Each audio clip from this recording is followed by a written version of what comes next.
1 minute and 13 seconds. That's how long it took to go from hero to zero. That's how long it took for my marriage to go from bliss to utter crap. At least that's what the phone screen read. 1:13.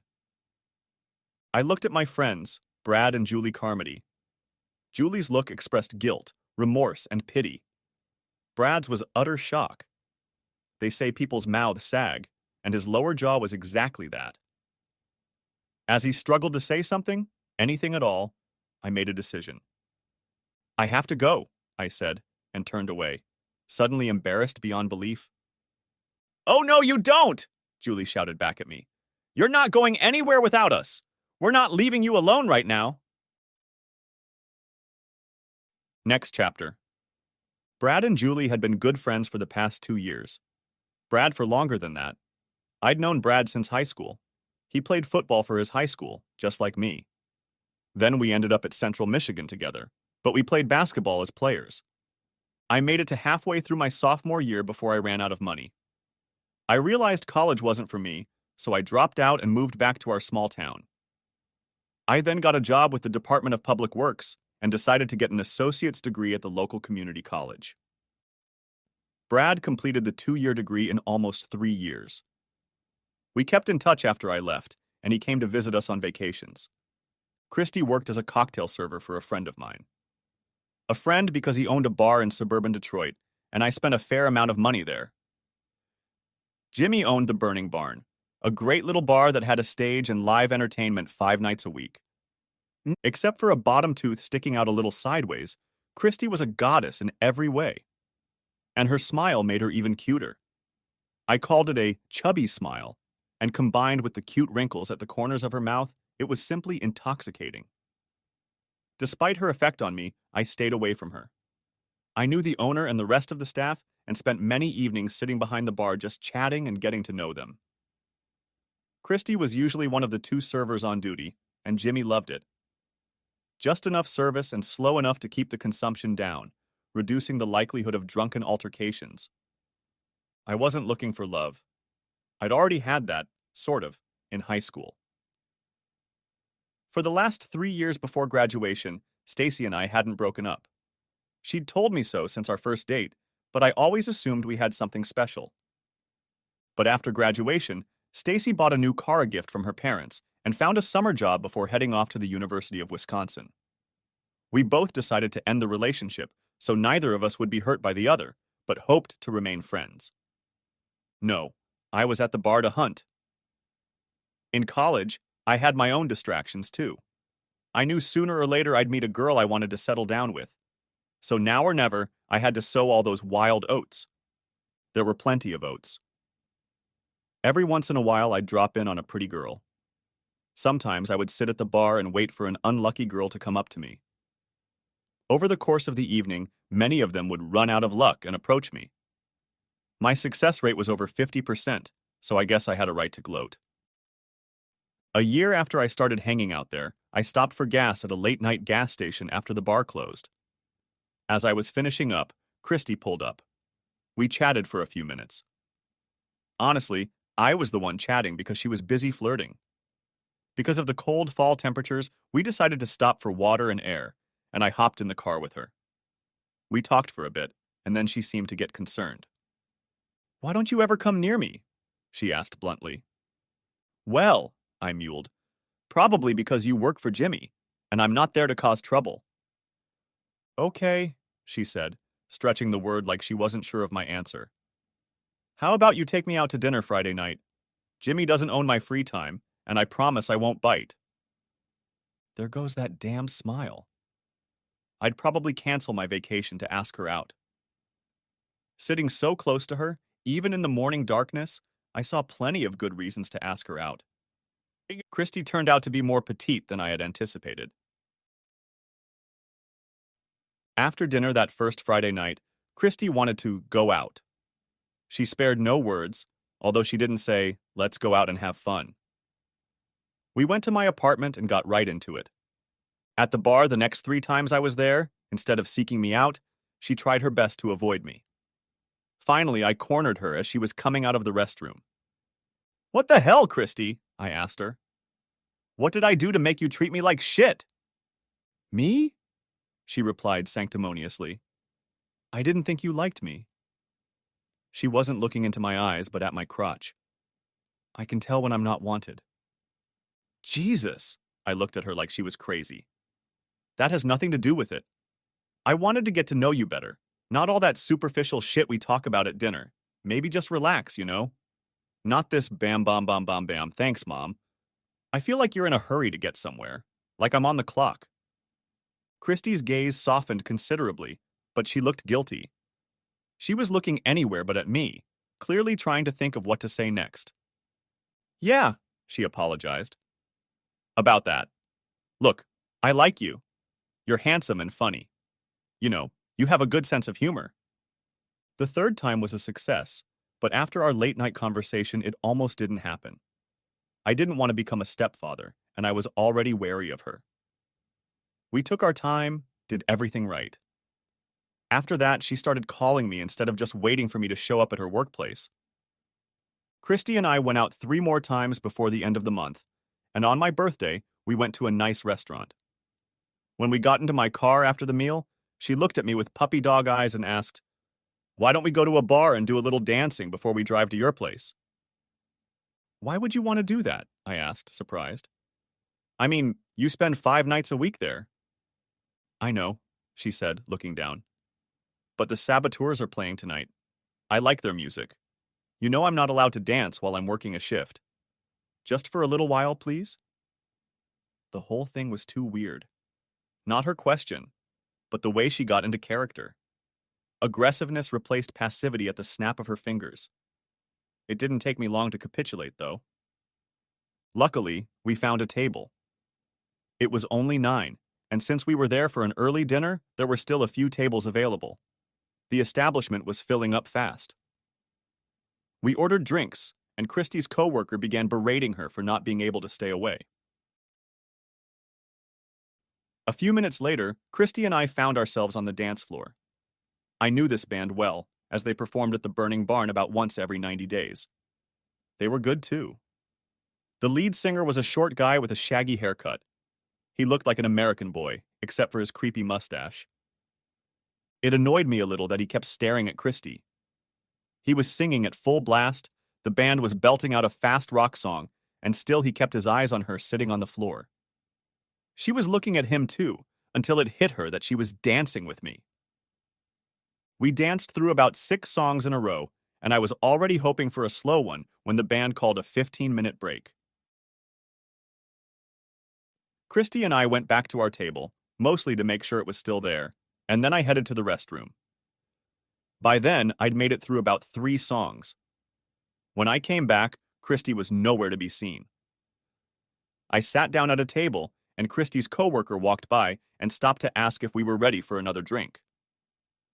I was overheated and ordered a beer and a glass of water, then told her to bring Christy another shot of whatever was in her glass. When she came back about 5 minutes later, Christy was still nowhere to be found.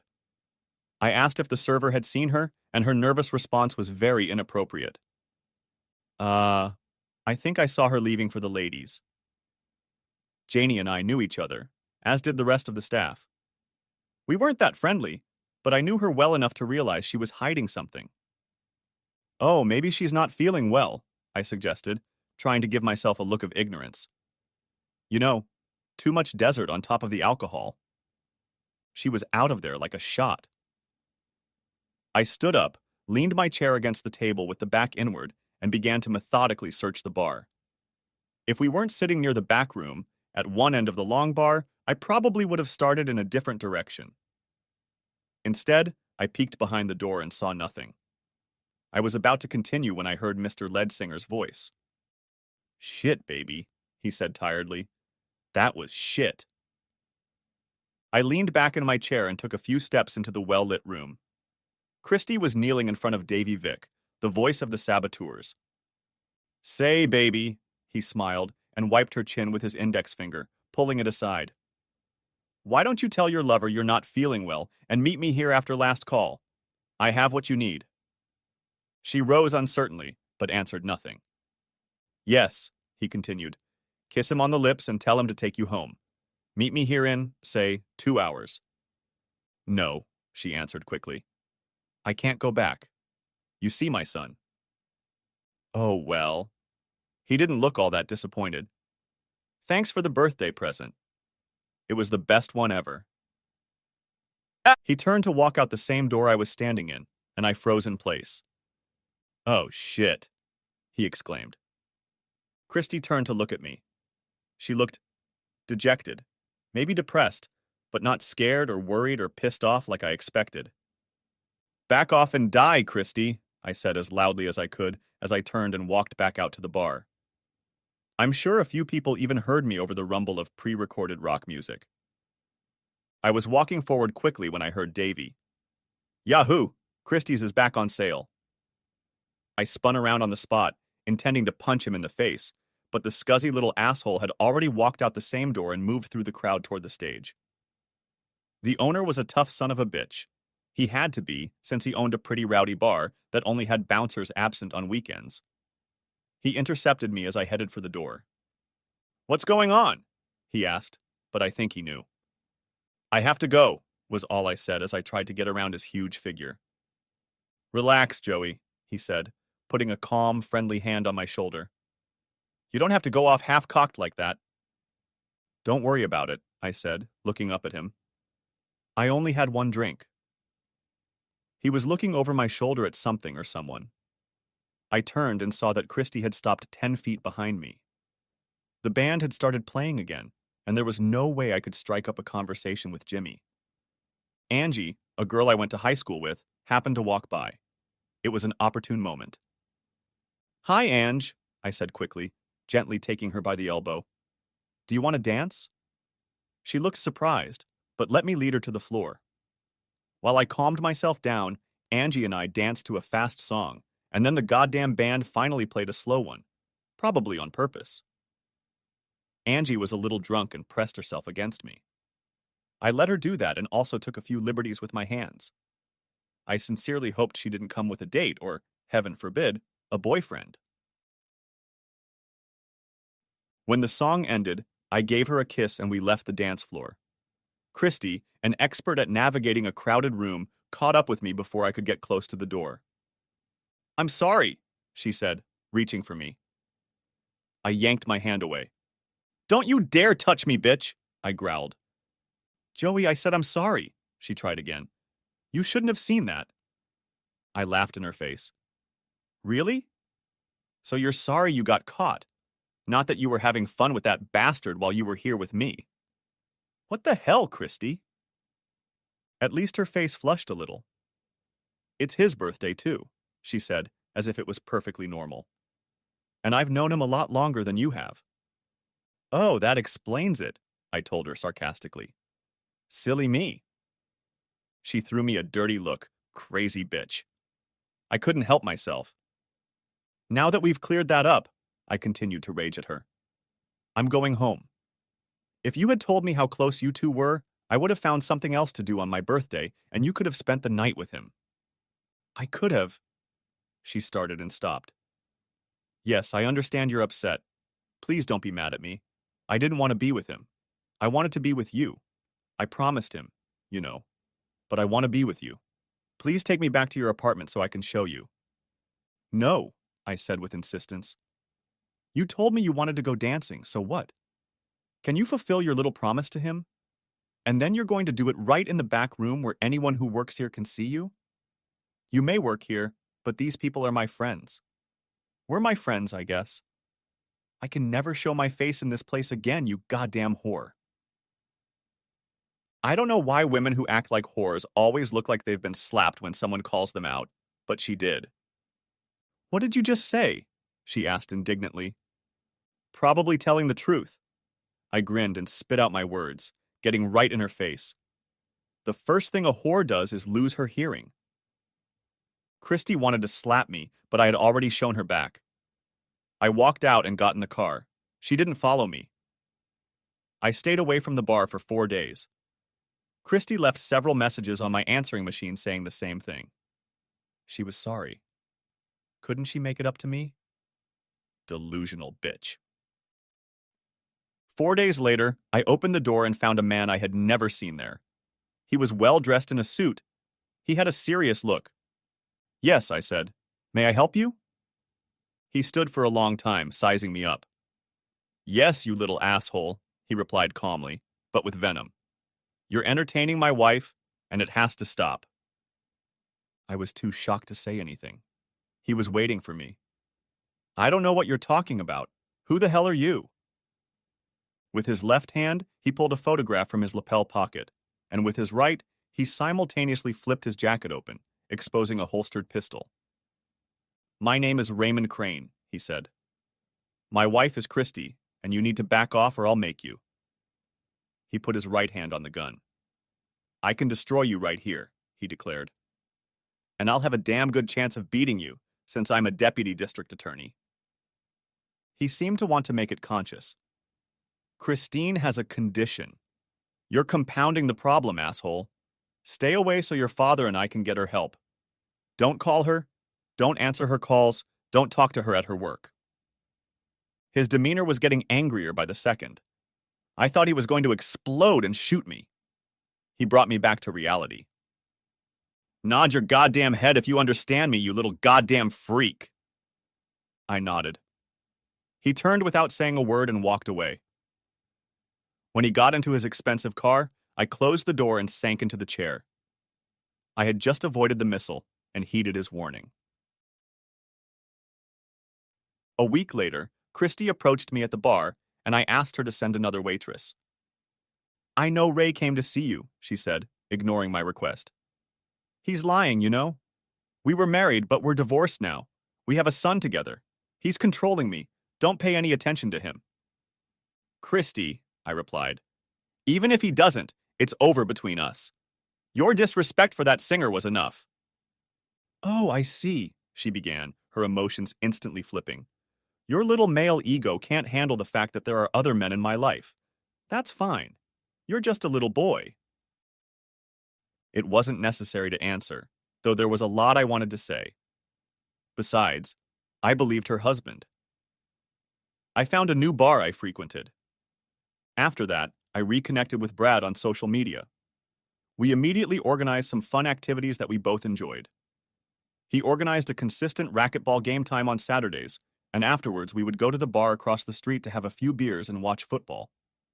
I organized a camping and fly fishing trip, which was the most fun I'd had in a while. Brad knew my story about Christy. He had become familiar enough to get in a lot of barbs, and I had gotten to the point where I could even laugh at them.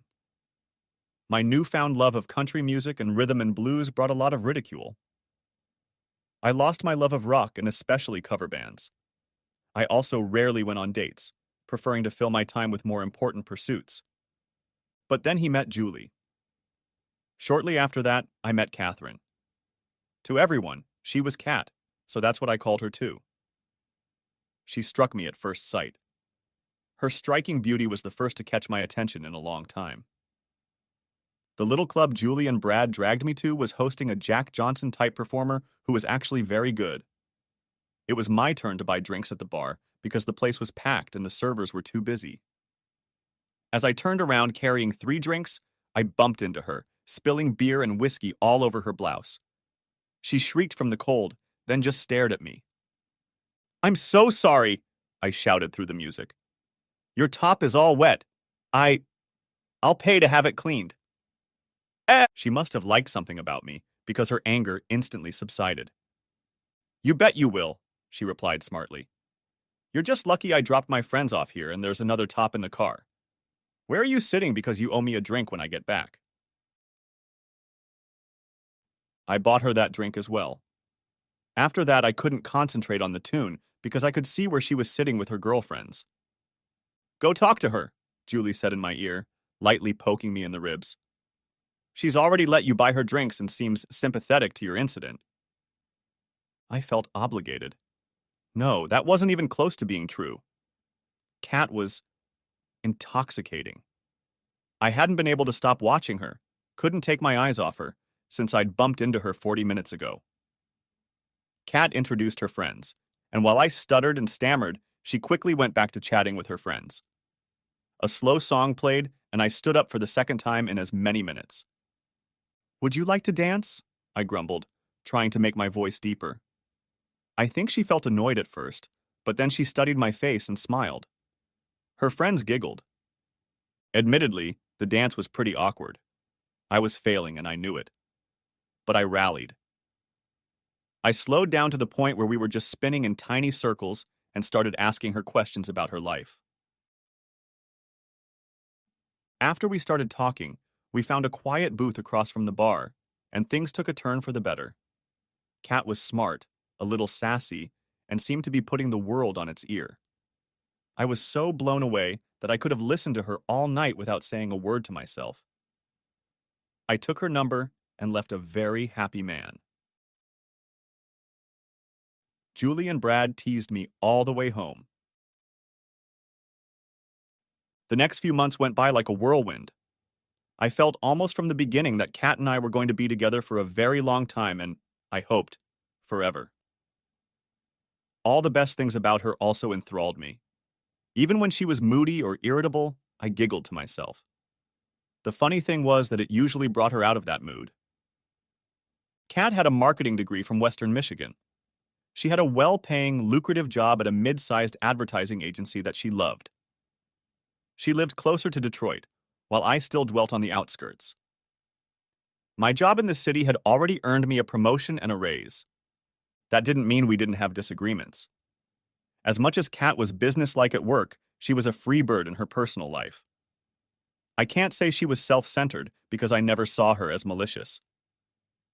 More often than not, she took my thoughts and feelings into consideration. She liked fine art and was quite good at it. My artistic style was reserved exclusively for wall coverings. Kat would buy me all sorts of portraits and sculptures to decorate my apartment. Kat loved cats, I know, ironic, and I loved dogs. She told me she wanted exactly 2 children 2 years apart. I, on the other hand, was hoping for 3 or 4. Her diet and exercise programs were very different from mine. And there were a few things we disagreed on by a wide margin. I felt we should have a joint account after we got married. And yes, I proposed at 10 months. Kat said yes. She wanted separate checking accounts. We came to a compromise that we would have 2 separate joint accounts, one for household bills and one for a vacation fund. The biggest yet least significant issue was her love of rock music. That's not to say that her choice of music was highly specialized. She liked classic rock, some metal, and even a few techno rock bands. Her favorite band was the Green River Band. They were a local band from the Midwest that had gained national fame a year ago thanks to 2 big hits. Whenever she talked about what they had to overcome in their climb to the top, I reminded her of Bob Seger, Ted Nugent, and even Eminem. It always ended in a stalemate. She knew my history with Christy and would often pester me with questions about boycotting rock and roll just because of that one incident. I always answered the same thing. I don't know why, and I was open to the idea that my brain would eventually separate the 2 things. We were married for 2 years and life was great. Honestly, I couldn't imagine it could be better. We hung out with Brad and Julie a few times a week. Julie and Kat had become friends, and they were always planning things, including fishing trips for us guys. One day I came home to a very happy wife. She was absolutely thrilled when she showed me the tickets. Her marketing firm had been hired by the manager of the Green River Band, and in exchange, she was able to get 4 tickets. Not just any tickets, but backstage tickets for the entire concert. Why would we stand next to a huge amplifier and stare at the musicians' backs while they perform? She looked at me like I was crazy. Because, she said thoughtfully, probably trying not to lose her temper, we'll actually be right on stage with them. Oh my God, it's so exciting. I can barely stand it. She was beyond excited, no doubt about it. All the next week I hinted that I might not go. She insisted. It took her 3 days to take off her rose-colored glasses and realize that I was completely serious about not wanting to go. Why? She answered my question with a question of her own. Because you're my husband, and you love me enough to go with you. She implied, if you love me enough. So I finally gave in, or gave up, depending. Brad and Julie were just as excited as Kat was. We got to the concert a little early, or rather, very early. Kat was hoping to see some of the band members and maybe get an autograph. We were guaranteed that, but on the glossy autograph that everyone else was getting. The concert was at Ford Field, and we were directed to a separate parking lot because of backstage passes. Kat was in her element, dancing like crazy with Julie right off the stage. The girls tried to share the excitement with Brad and me, getting us to dance along with them.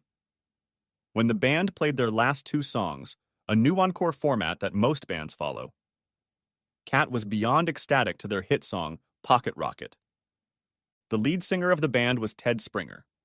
I'd never liked him or the band's music, even before Christy and I got together. That's not true. I hated him. He was all egotistical, hot-headed asshole who was bad at rock and roll. Thad was an arrogant bastard in my eyes, and the ridiculous tattoo adorning the entire left side of his face pretty much proved it. And then there was that stupid red cape. Springer was dressed as some combo of Rod Stewart and David Bowie, remade for Halloween. Shortly after their song, he looked back at our group of 20 audience members backstage and smiled when he saw my wife and Julie doing it. He made a motion with his head toward one of the assistant directors, and a guy in a headset and carrying a clipboard immediately came over to us. He said something in both Julie and Kat's ears, and they nearly jumped out of their skin. Without even looking at me, Kat followed the man straight to the stage.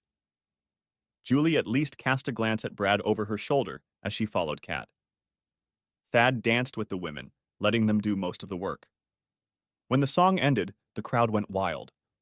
For the last song, the band chose another big hit, the ballad, You Were the Soul of Me.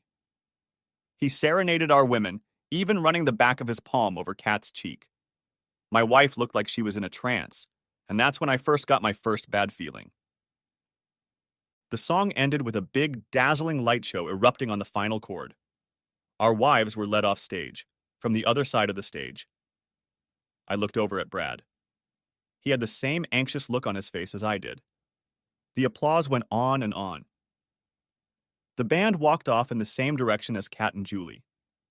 Just then, the lights came on in the hall. We were all standing behind a small barrier. I figured it was to keep us out of sight of the many cameras that were recording what was going on. I stepped forward and one of the guards noticed me. "Hey, you can't go out there," he commanded. "One of the concierges will escort you back the way you came in." "My wife was in there," I told him. "She and my friend's wife were let out that way." I pointed to the stage.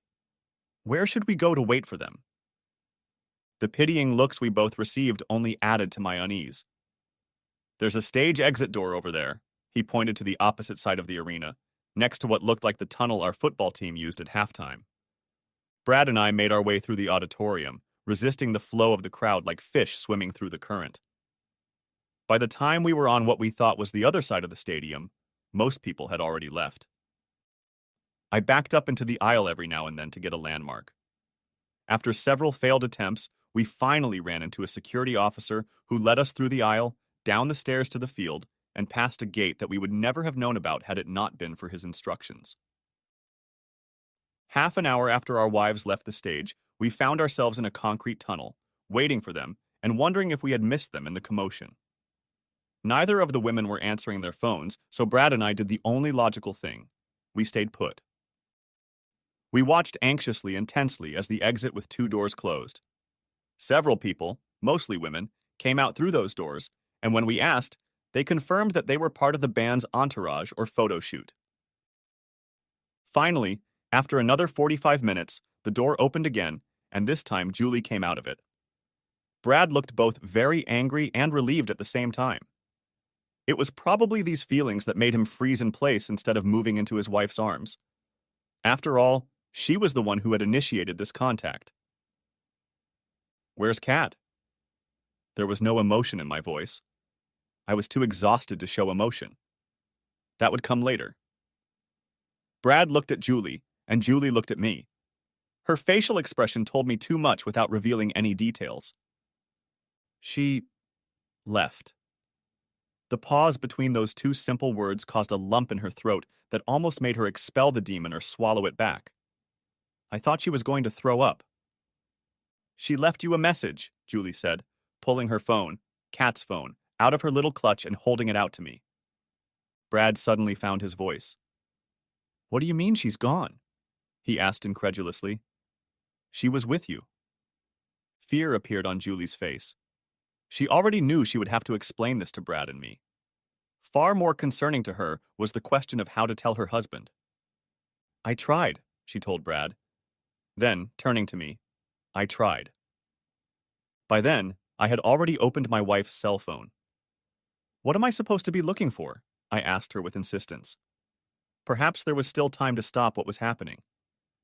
Julie told me to look at the last video on her camera. I found it and pressed play. I'm making this video, she began, because I don't have time to tell you everything in person. I'm sorry, it's only partly true. I'm afraid to do it this way. She paused, but regained her determined look. The band has asked me, Thad, to go with them on the rest of their Midwest tour. That's 4 more concerts. Joey, I have to do it. I want to do it. I'll never get another chance like this. It's a once-in-a-lifetime opportunity. I know what I look like. I know we're married and that our marriage could suffer. I think I know what you'll be thinking about while I'm gone, too. Please don't dwell on it. I can't explain it all now, but I'll be home in 2 weeks, give or take a day, and I'll explain it all to you then, I promise. I gave Julie my rings because I love you, and I want you to put them back on my finger when I get back. I also promise right now that I will never do anything like that again. I love you. I know you're looking and wondering if it's a lie, but it's not. I'll be ready to prove it to you. Someone knocked on the door, presumably a small closet-like room, and she said louder, I'll be right there. She turned to the camera again. I love you, Joey. Please don't worry, everything will be fine. I'll see you in a few weeks. The video stopped. I looked at the screen in complete shock. The time was showing 1:13. 1 minute and 13 seconds to ruin everything I thought we had. Next chapter. Brad and Julie, as promised, got me home safely. Over the course of a few beers, they talked nonstop about Kat and the concert, but it didn't help. Can we change the subject, please? Sourly I asked. They tried, and so did I, but it only resulted in silence. The concert and my wife's incredible acrimony was all we could think about. After that, I told them they could go home and I was off to bed, since the next day was a work day. And that was good. I needed the distraction, and it had been a busy day. That night, at almost 6 o'clock, my sister walked into my apartment. I talked to her over dinner and explained what had happened. Elena was my big sister and the guiding force in my life. I knew she would give me perspective and something to think about. Unexpectedly, Stacy, my high school friend, followed her into my house. Elena had befriended Stacy in high school when we were dating, and they remained friends after college. They bought some gourmet sandwiches from a little store we frequented. What do you think you'd like to do? Asked Elena, after I laid out the details of the previous night and showed her the video of it. I honestly don't know, I shrugged. If I had to make a decision right now, it would be divorce. Elena and Stacy nodded slowly. I could tell by the look on their faces that they agreed with me. But then Elena surprised me. Well, let's break it down, she said like a mother. Let's start with the fact that Kat didn't plan this in advance. Wait, I interrupted. I don't know that for sure. She plans everything. She's an organizer in general. She got the tickets through her job, and while it seems legit on the surface, I don't know that she didn't plan to go backstage. Yeah, she thought. But neither she nor Julie had any idea that Thad Springer was going to drag them on stage. I had to agree. Then I thought about what would likely follow. I'm more concerned that she might have backed out. Instead, she jumped at the chance, forgetting about her marriage. I don't know either, Joey, she said hesitantly. She was thinking about you and her marriage in the video she made, clearly trying to minimize the damage, but still aware of it. I contemplated how to refute that, and then Stacy filled the silence, finally speaking up. If she thought she could assuage your hurt feelings, she paused, though By telling you about it before the fact? Well, maybe? She fell silent. There was a long silence while we all pondered. Finally, I spoke up. Yeah, whatever, I began. She's gone. She's off on her great adventure, which no doubt includes having fun with that nasty bastard, Thad Springer, repeatedly for 2 weeks. I don't see any way to forget it. Elena stood up and poured us all a drink.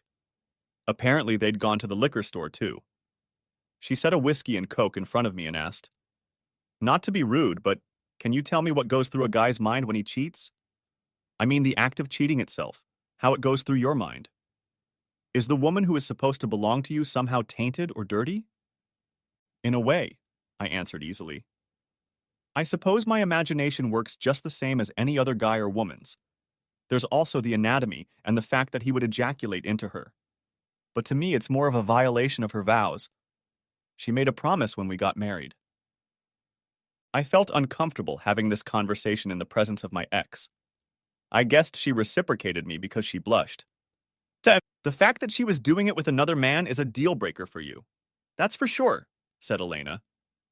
Stacy seemed eager to speak up. But it's not just some other guy, it's Thad entertaining Springer, right? Again, whatever, I said. Some random guy or Springer. In fact, it could be worse. Because he's a celebrity? Stacy was fishing. I mean, as she said, the opportunity of a lifetime. Not for me, I replied. Let's say he's really good, you know. And that's quite likely, considering what a celebrity he is. How can any husband compete with her memories? I don't really like the idea of spending the rest of my life having fun with just one man who's almost always thinking about what she did with that asshole.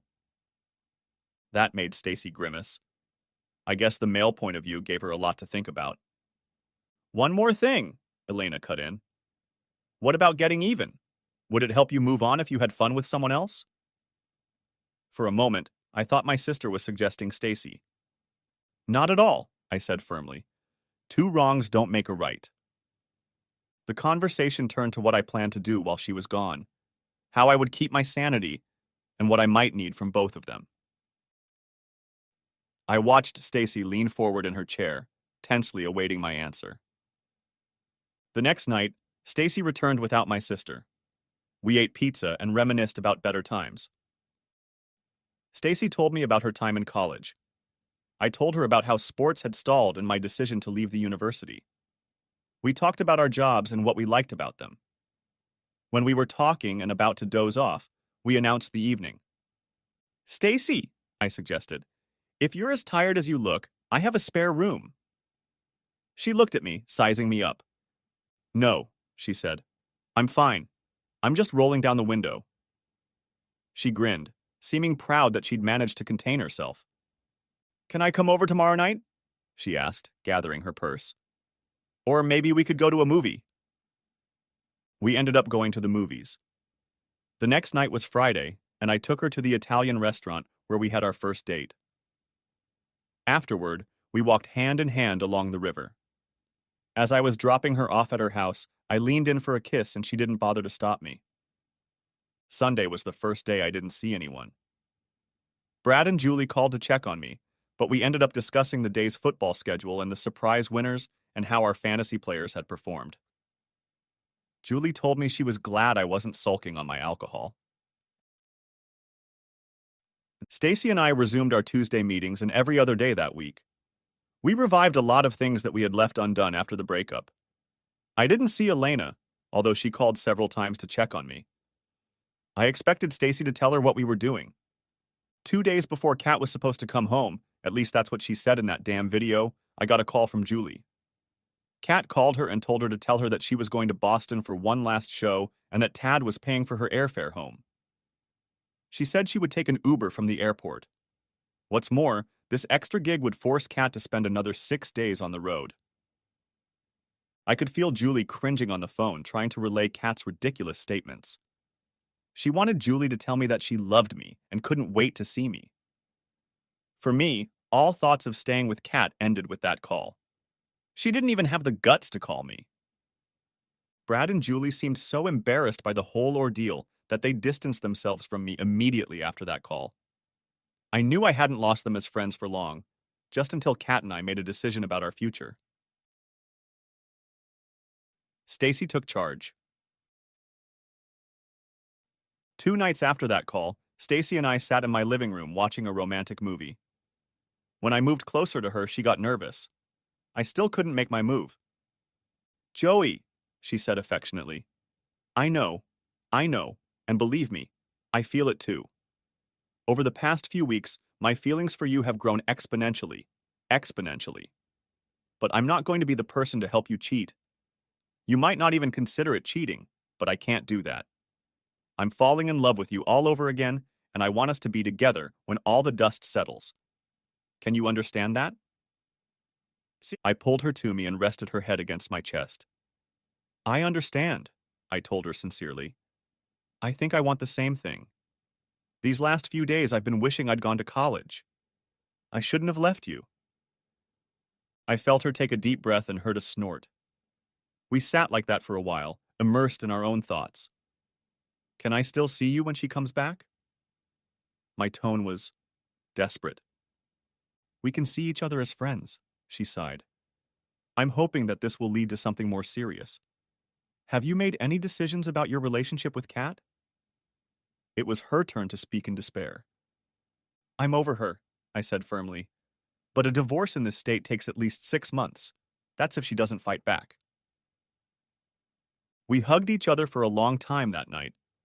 I think we were both holding on for dear life. I'm sure Stacy was thinking the same thing I was. We were cheating right then, even though we were just cuddling. I tried to relate that to what my wife did to me. How Stacy tried to work it out, I never asked. For the next 2 days and nights, neither Stacy nor I communicated with each other. The next morning, I started calling lawyers. I ended up making an appointment with one who was recommended to me by a coworker as a shark. After initially telling my story, I asked if we could serve her in Boston. It can be done, he said with a smirk. It'll cost a little more, but we can definitely do it. We might be able to get something from Thad or his group. He did, after all, propose infidelity to a famous married woman. There's a chance it'll go nowhere, but... No, I interrupted. He's got lawyers who know a thing or two about this case. He knows it too, or he wouldn't be so brazen about it. Just pitch it to her. And oh, I want to attach this to the paperwork. And I took off my wedding ring and held it out to the man. He accepted it gleefully. Stacy was pleased that I had contacted a lawyer and started the process. But there was some hint in it that I couldn't understand. All right, Stacy, I said. Spit it out. She thought for a long minute. I don't know, she started, then stammered. I like you, Joey, and you already know that. I think it's a lot more than just liking you, and I can feel it from you too. But I don't want to start or resume our relationship with Kat and what she did to you looming over us. What are you saying? I asked, getting annoyed. Don't get upset with me, please, she replied. Those scars you have, left by those 2 bitches. I want you to get them over with and healed before we get too serious. I'll do my part to heal and show you, prove to you, that you can trust me. But I think you need to talk to Kat and try to find out why she did it. Otherwise, you won't be able to regain your self-respect and feel confident in your future decisions. She quickly changed the subject, seeing my irritation. Arguing was not her goal. Later that night, lying in bed, I tried to push her words to the back of my mind, but I couldn't shake them off. She was right. Christy was different, I told myself. I hadn't fallen in love with her yet, hadn't gotten attached. But the more I pondered, the more I realized that only time had saved me. A few more months, and who knows? Maybe things would have been much worse. Kat was much harder to explain. I knew she was strong and impulsive. Those were qualities I loved about her, but turned against me. They became deadly. As the new day dawned, I too felt lighter and more enlightened. I knew I still had a lot to do besides finalizing the divorce papers. Julie worked at a community center and tutored less fortunate children. I asked her to recommend a mental health professional or therapist for me. She knew 3 who had worked with several of the children at the center. I talked to all 3 and eventually settled on a guy named Oscar. None of my business, Joey, she said cautiously. But what led up to this? I knew what she was asking, and it didn't upset me. I'm just working on myself, I answered simply. Need to figure some things out. That got me a raised eyebrow, but also a respectful look. It was nice to see something other than pity looking back at me. The next thing I decided to do was to focus on what excuses Kat could come up with and make a plan to stop them. It won't be for the sake of argument. If I want to find out what kind of woman she is, exactly what kind of woman she is, I'm going to need a means to cut through all this nonsense. After thinking about her video and comparing her to Christy, as crazy as she is, I decided that her first line of defense would be fragile male ego. I made some notes in the journal I bought that day.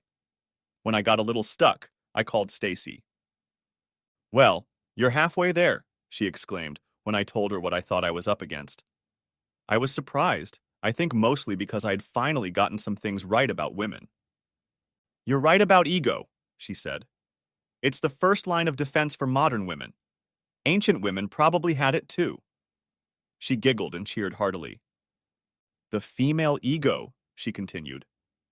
Well, we don't call it that. It's a desire or a need. It's other things. How do you plan to react if she comes at you? I don't know, I said quietly. I'm stumped. Come on, Joey, she interrupted. Let's pretend I'm her, she tried to change her voice. This was the opportunity of a lifetime, she scoffed. You can't seriously be telling me you're going to let your ego get in the way of a happy future. A lifetime of beautiful memories that we have yet to make together, just because I took an opportunity that may never come again. I know you can't look me in the eye and tell me you don't love me. Hey, you're pretty good at that. We both laughed out loud. Okay, give me a minute to think about it. There you go, I said after a pause. No. Kat, I think your ego is playing a role here. Your ego gave you permission to hurt me and break your promises to me, to go off with that nasty bastard. And you know what? His ego did too. I guess he saw your rings before you took them off and gave them to Julie. So? Just because he can carry notes and is famous gives him the right? He and you have no problem destroying relationships and marriages? Not bad, she said more seriously. But you didn't answer her question, and she's going to throw it back at you like, I went because it was the chance of a lifetime. I told you I was going, and I was honest about it. I knew it would hurt your pride, but even more so your ego. I knew it would take you a while to get over it. You even got an extra week. Look at me, Joey. I don't love him. I've had a thing with famous people. Why can't you get over it? That question made me engage more brain cells. We were both quiet for a while Stacy let me work out the problem. Then she encouraged me and gave me a few hints. Joey, what made you so angry when you discovered the waitress giving the singer in that back room? What feeling made you mad? It was easy. She was supposed to be with me, I said indignantly. And then she just left with him. Okay, she said cautiously. Maybe, but what about this? She left you unattended, but she also spoke disparagingly of you, insulted you, and might have humiliated you if she'd been caught. Is that true? Yes, I replied quietly, not wanting to relive the event again. So her ego took precedence over yours, she continued. Her needs too, her desires. It's a common thread. Kat will use the video to throw you off balance. Hey, I told you so is how she'll frame it. Stop worrying about your feelings, yourself, and let's focus on mine. On my needs and wants, because that's what really matters. I guess so, I replied tiredly and frustrated. Think about it, she said. Maybe sleep on it. I told her I was seeing a counselor, and her mood seemed to improve. Sleep came almost immediately after my head touched the pillow. Over the next few days, I talked to Brad and got his opinion. He would divorce the bitch. That was his only position. I talked to Julie and my sister. Elena was a strange person. She thought I should try to forgive her and move on with my life. That told me a lot about Elena, but it didn't make me love her any less. It was helpful to hear her counter-argument to Stacy. She was unhappy that Stacy and I were spending time together. When I pointed out what my wife was doing, she only sighed and said she hoped I wouldn't be too hard on Kat and that I would stop seeing Stacy when my wife returned. It took less than 20 minutes to realize that I didn't like Oscar at all. Fortunately, the next day I was able to make another appointment with a woman named Lydia. She turned out to be the most responsive. When she asked what I wanted to accomplish, I told her I would never make a mistake like that with a woman again. "What do you think is wrong with you?" Her question caught me off guard. I I don't know," I replied, stammering. "Maybe I have some repressed problem from my childhood that manifests itself and causes me to be attracted to hurtful, self-centered women." "Ah," Lydia laughed hard. "Maybe it's just your mediator that's broken." And we both laughed. After that, I found it very easy to talk to Lydia. She encouraged me, but also spared no words. In the end, it came down to asking the right questions while the relationship was developing, coming up with hypothetical situations and then playing the what if game. If only I had known it was that simple. I felt so much better. A call to my attorney confirmed that they were ready to serve her with a subpoena right before the concert in Boston. The people at the apartment office weren't too happy that we had terminated our lease early, but I didn't care. I started boxing up our belongings, hers and mine, to make the process easier. Stacy and I role-played a few more times over the phone. The night before Kat was due back, I knew she had already been served. Stacy and I talked on the phone for 4.5 hours. Most of that time we talked about the future, not my soon-to-be ex-wife. I slept, with hope for the future. Strangely, I felt so good that my future was bright with or without Stacy. I was going to take my time with her. There was no way I wanted to go through something like that again. When I got home from work, Kat was sitting at the kitchen table. She had half a glass of red wine in her hands and an empty bottle next to her. She just looked up at me without saying a word. "Look who made it home." I couldn't help myself. All the rage came back in an instant. Nothing could have prepared me for seeing her there. "How could you do that?" she asked, twisting her words slightly. "Funny," I replied quickly. "That should have been my question." She tried to speak through me. "It's not going to happen tonight," I stated, raising my hand. "You're drunk or halfway there, probably feeling about the same as I did in the early days. I'm not getting the answers I need right now. We'll talk tomorrow if you sober up. You need to start thinking about where you're going to live." I headed for the stairs to change into something comfortable. Her condition I hadn't expected, though I should have. Dinner was waiting for me at the pub, I decided. I wasn't going to listen to her poor me ramblings. When I got back at 11, Kat was asleep in our bed, the former bed. I went to the spare room and got ready for bed. I got everything ready for Kat's arrival. Then I texted Stacy, "Good night." She replied, wanting to know how it went, but I didn't feel like talking about it. Especially didn't feel like typing. I told her we would discuss it the next time we saw each other. At that moment, I was haunted by the thought of whether I wanted another relationship. It wasn't that Stacy wasn't attractive enough. She was, but I knew what was in store for Kat and me. The next night, Kat was a completely different person. I was already alerted to the fact that she was talking to Julie. Brad had told me about it. Elena also called to berate me about the divorce papers. I told her to shut up. My marriage was over and I wasn't going to change my mind. My favorite dinner was on the table, and Kat looked like she'd been cleaning the house all day in addition to cooking. She was dressed in her favorite tight top and jeans. Again, no words except hi. I examined the meatloaf. Kat made a sour face. "No, I didn't poison it," she snorted, though it had crossed my mind. "Sit down," I commanded. She wasn't used to me talking to her like that. I think she went to the fridge to get me a beer, just out of spite. "Now I'm not drunk," she said, as I tentatively tasted my food. "But my question remains the same. As I understand it, I began, remembering what she'd asked the night before. Our marriage has broken up, but I have questions, and I think you at least owe me an explanation. Can we not start with that, please? She wasn't begging, she was pleading. I know you have questions. I'll answer them all, completely and honestly. I don't want a divorce. I want to talk things out, to understand your feelings and what we need to do to move forward. I didn't respond or react to anything. After a long pause, setting my fork aside, I started again. What could you have been thinking about going with them? It was pretty simple. As I said in my video, she answered without hesitation, clearly prepared for the question. It was the opportunity of a lifetime. I didn't think about exactly what it was. I just had to do it. It was a wonderful experience, and now it's over.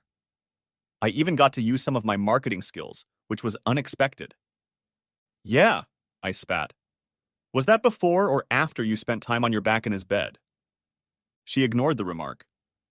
Joey, she continued, reliving her amusement. When Julie and I ended up on the other side of the stage, we were there with several women. As I said, I was one of 6 invited to continue touring with them. As you probably know, there were 4 concerts in the first 10 days. At each concert, new female fans joined the band and others left. There were 6 in Cleveland and 10 in Ann Arbor. I didn't keep track after that, but we were busy. I grinned sarcastically. She wasn't going to hold back.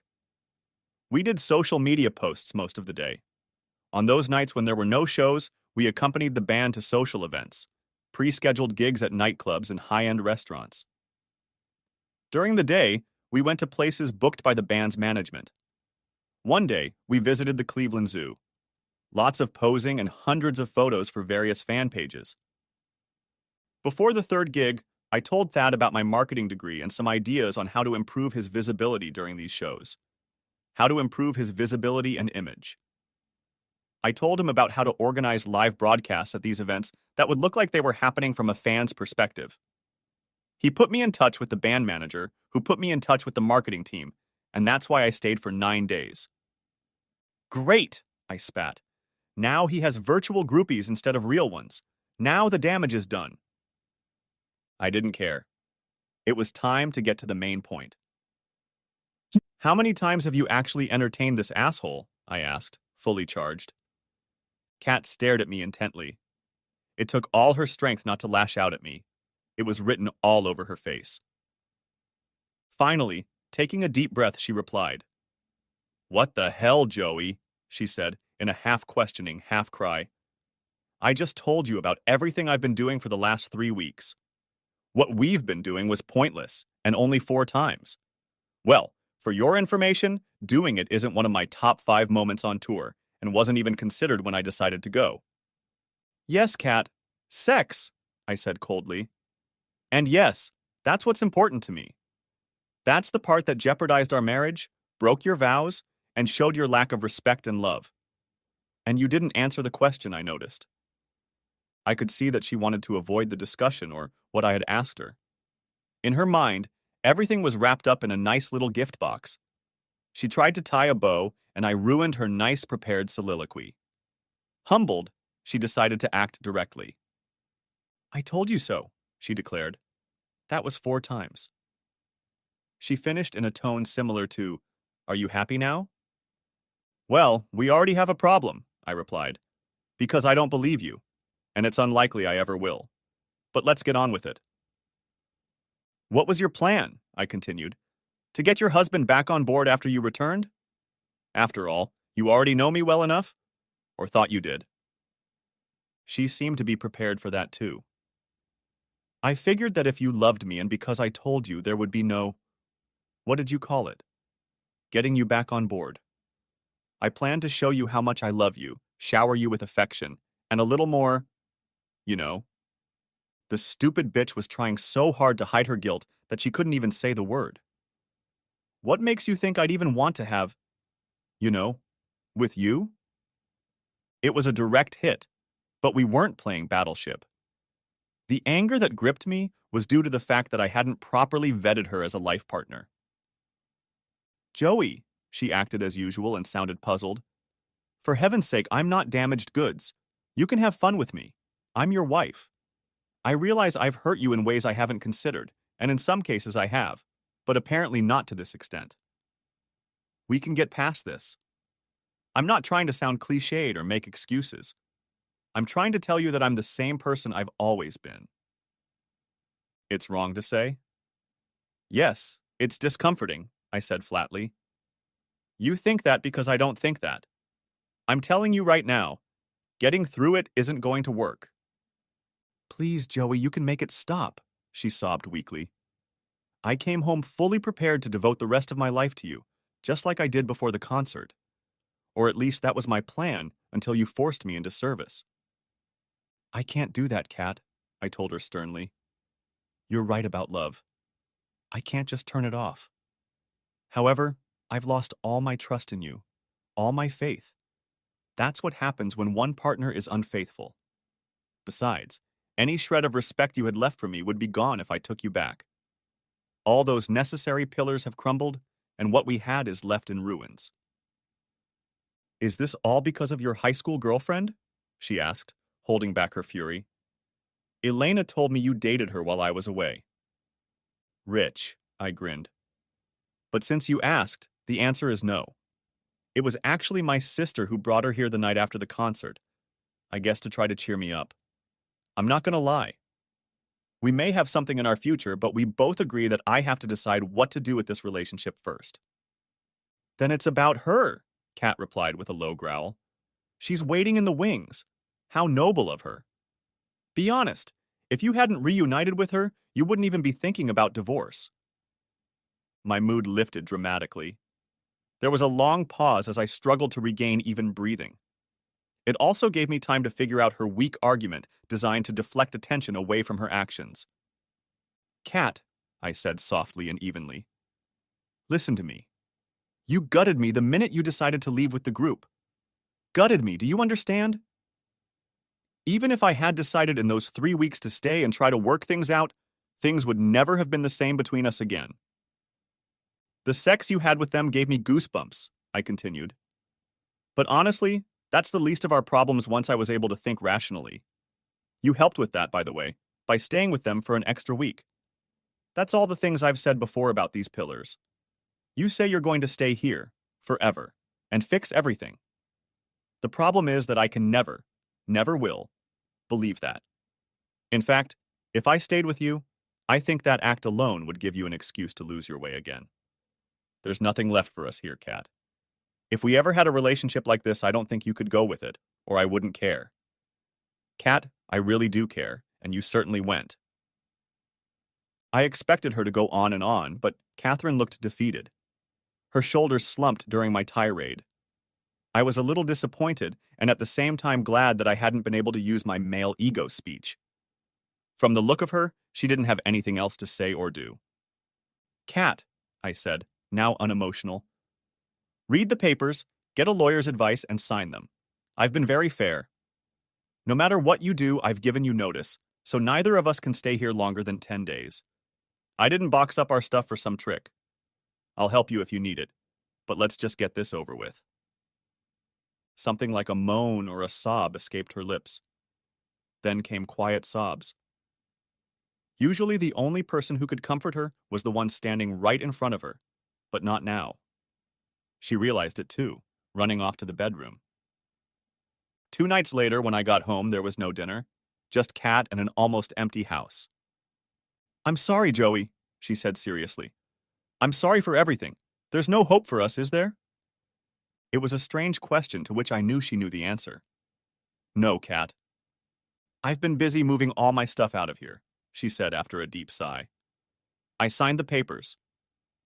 She pointed to the counter where we were charging phones and putting away mail.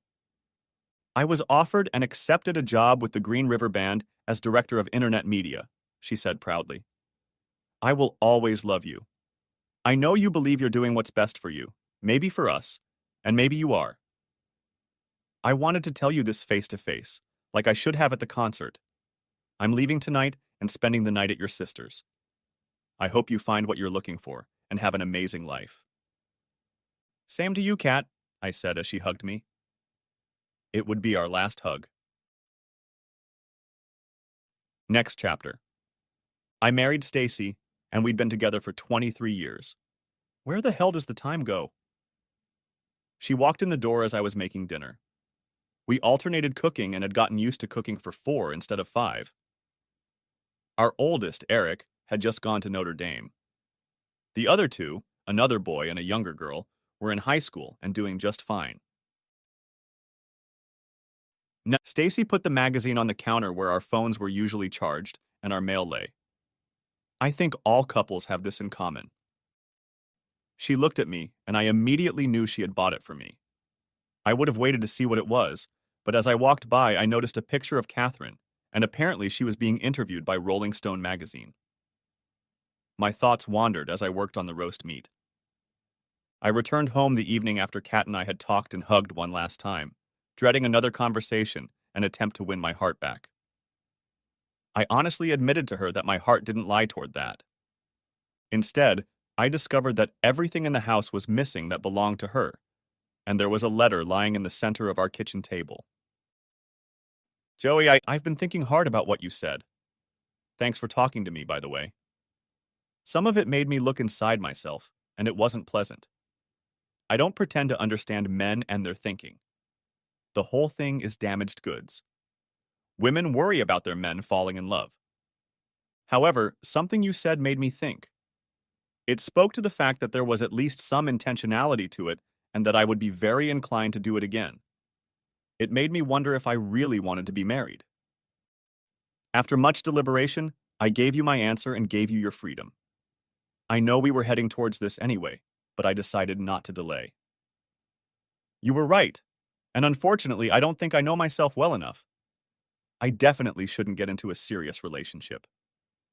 But I'm still sad, because despite what you probably think, I love you and always will. Love, Kat. That was the end of it. She called me the following week to let me know that she was contracted for a new job and was accepted. She gave me her new phone number and said she would text me where to send the money from the property division when the divorce was final.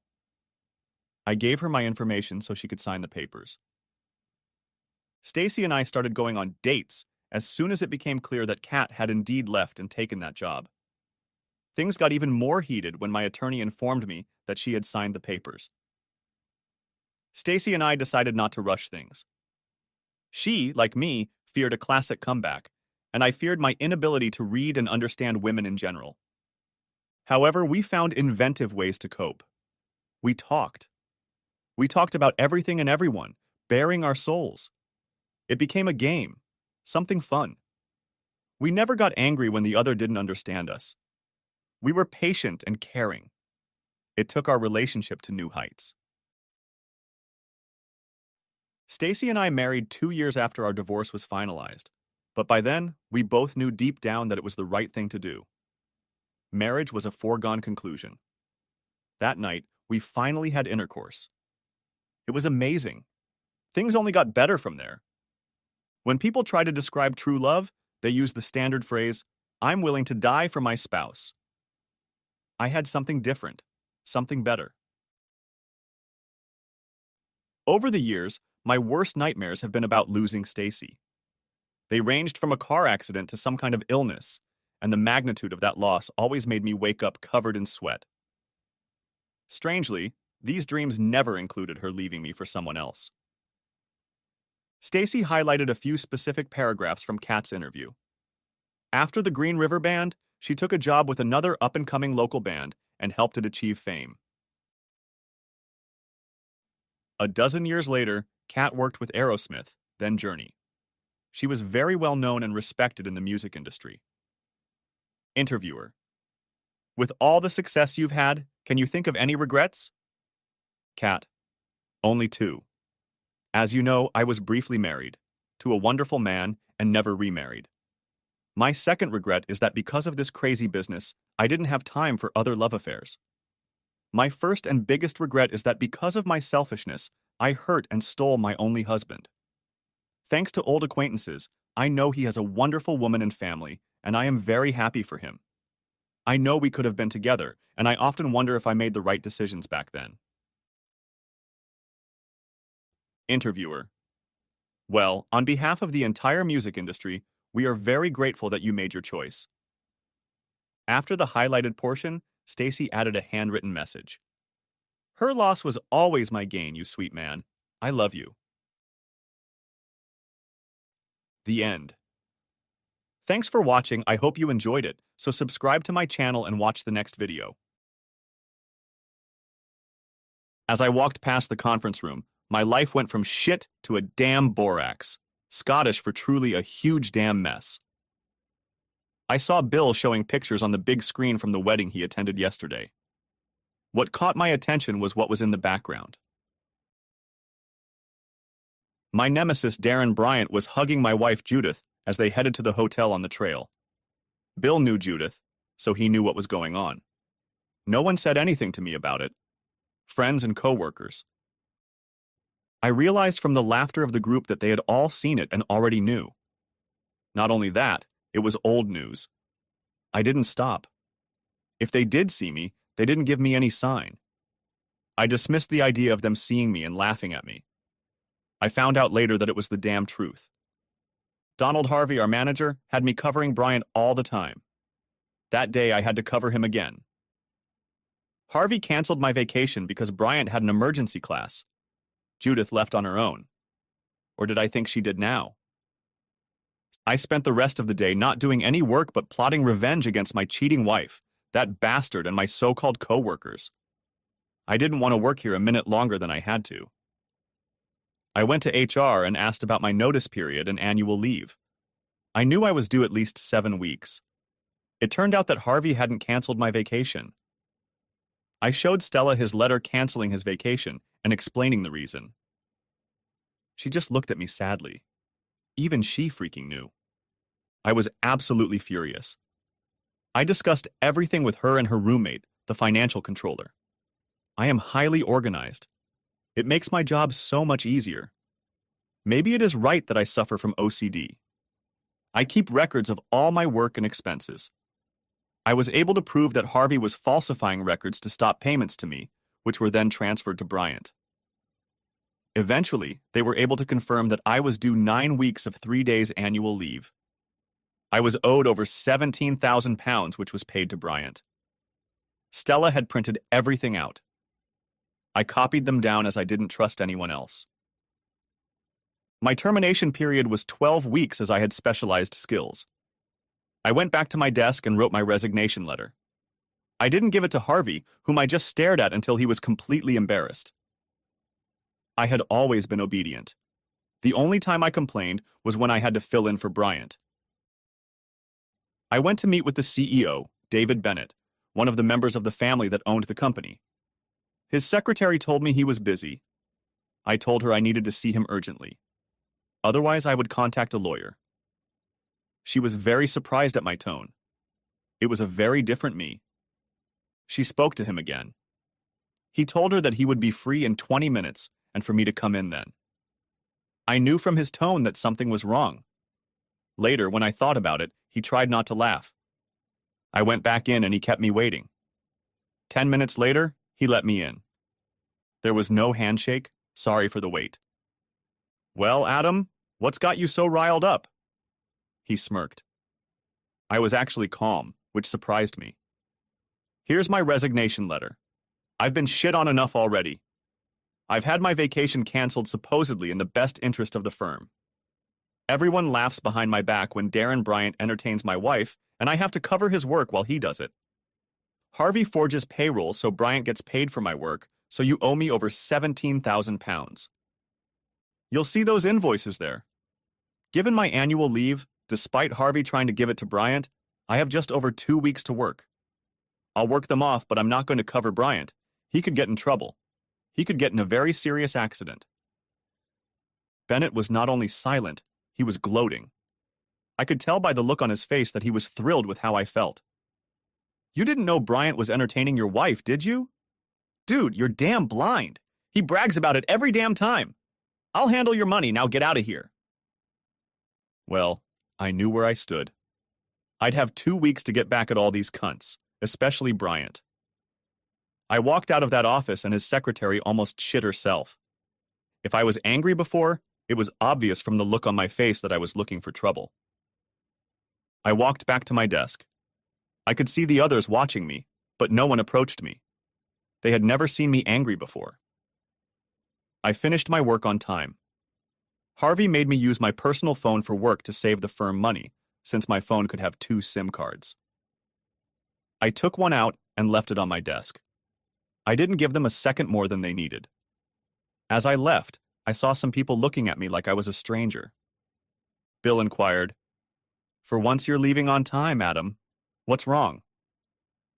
"I have an appointment," I replied gruffly, and continued walking. It was late evening on Thursday. Even the banks were open. I walked into the bank, met with the assistant, and opened new accounts in my name only. When she showed me the balance in the joint account that Judith and I maintained, it was very low. I saw missed payments. I asked why it was not being funded from her account as mandated. Judith canceled her mandate 10 months ago. The girl apologized as she should not have told me about it. I told her it was okay and I would not denounce her. The anger I felt was growing. I walked out of the bank and headed home. I needed to think and make a plan. I need to tell you a little bit about myself. I'm Adam Holliday, 29 years old, nice looking. I keep myself fit by going to the gym 3 or so nights a week and doing a bit of running. I am a mechanical engineer with high electrical and computer skills, troubleshooting large machines. I work with very expensive computerized machines that many local repairmen don't have the specialized skills for. As a result, I have to travel a lot. I guess I am one of those people who is never seen, who is always in the background. I never stick out, I just do the job damn well. I am, as you've read, taken for a fool. But I'm not. I'm just conscientious and made the damn mistake of trusting the whore and my co-workers at work. I wanted our company to do well. I'll help anyone except Darren Bryant, who I've hated since our childhood paths crossed. I can't call him an asshole since assholes are useful. Judith had long ago treated me like something nasty that she stomped on. Now I knew why. I tried to talk to her, but she always managed to avoid talking to me. She was used to getting her way. At first, I let her do it because I loved her and wanted to see her happy, but lately just to avoid her sharp tongue. I realize it sounds like I'm a spineless weakling, but I always wanted her to have what she wanted. I thought that's what love was all about, making the other person happy. Apparently, in her world, that's not the case. Once home, I headed to my office. I often worked from home as there was less interference. We didn't have children, thankfully, so I had remodeled one room. Tonight, I was going to work on the most important plan of my life. If Judith had had a brief affair with someone else, I might be able to let her convince me to see a psychologist to try to repair the damage done and rebuild our marriage, even though it was unlikely. I tried to talk her into discussing our marital problems, but she was always too busy. However, she knew I hated Bryant with every breath I took, so this was beyond repair. It was a deliberate act designed to hurt me like hell. The fact that it was him hurt more than the fact that she was having fun with someone else, and that was painful enough. After the revelation at the bank, I checked all the bank statements for 2 years. I copied the relevant transactions into an Excel file. I reviewed the credit card bill and did the same. I checked the payments to this hotel against my work schedule and found that there were 6 to 10 per month, no less. Many of them came on days when I was filling in for Bryant at other facilities. I'm sure they laughed that I was paying them for their entertainment. I hoped he paid at least sometimes, but knowing him, I doubted it. So today I was going to one of his jobs when I got a call canceling my order because they had to self-isolate due to the COVID outbreak at the factory. Without that, I wouldn't have gotten into the office to see that picture. I had also covered Bryant the previous day. There were quite a few deals when Judith was on vacation that Harvey made me cancel. One of them involved a photographer. Given the time difference, I thought he might be at work. I called and told the receptionist who I was.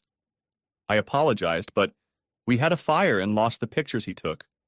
Can they stay in his archives? The receptionist checked the records and they are still there. If she printed them out and sent them to me, it would be expensive. But if she emailed them, I could print them myself or have the firm do it. I thanked her and asked her to email them to me. It would be easier for both of us since international shipping can be difficult. I opened the file to all the information I had gathered. The pictures confirmed my suspicions. Bryant's course was to entertain my wife at my expense. One of Judith's perks is having the latest car. She leases them. Last year, she forgot her driver's license and bank cards, so everything was put in my name. Not surprisingly, she hasn't made a single payment on the car. The lease expires in 2 months.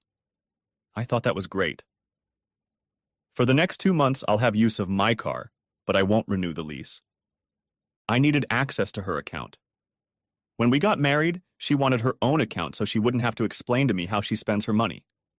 She works for an advertising agency. So we agreed to keep our own account and pay into a joint account for household needs, council tax, food, utilities, vacations, etc. I changed all passwords for computer, phone, and safe access. I checked that the prenuptial agreement that Judith's father had insisted on was in place. I copied it and saved it in a new folder.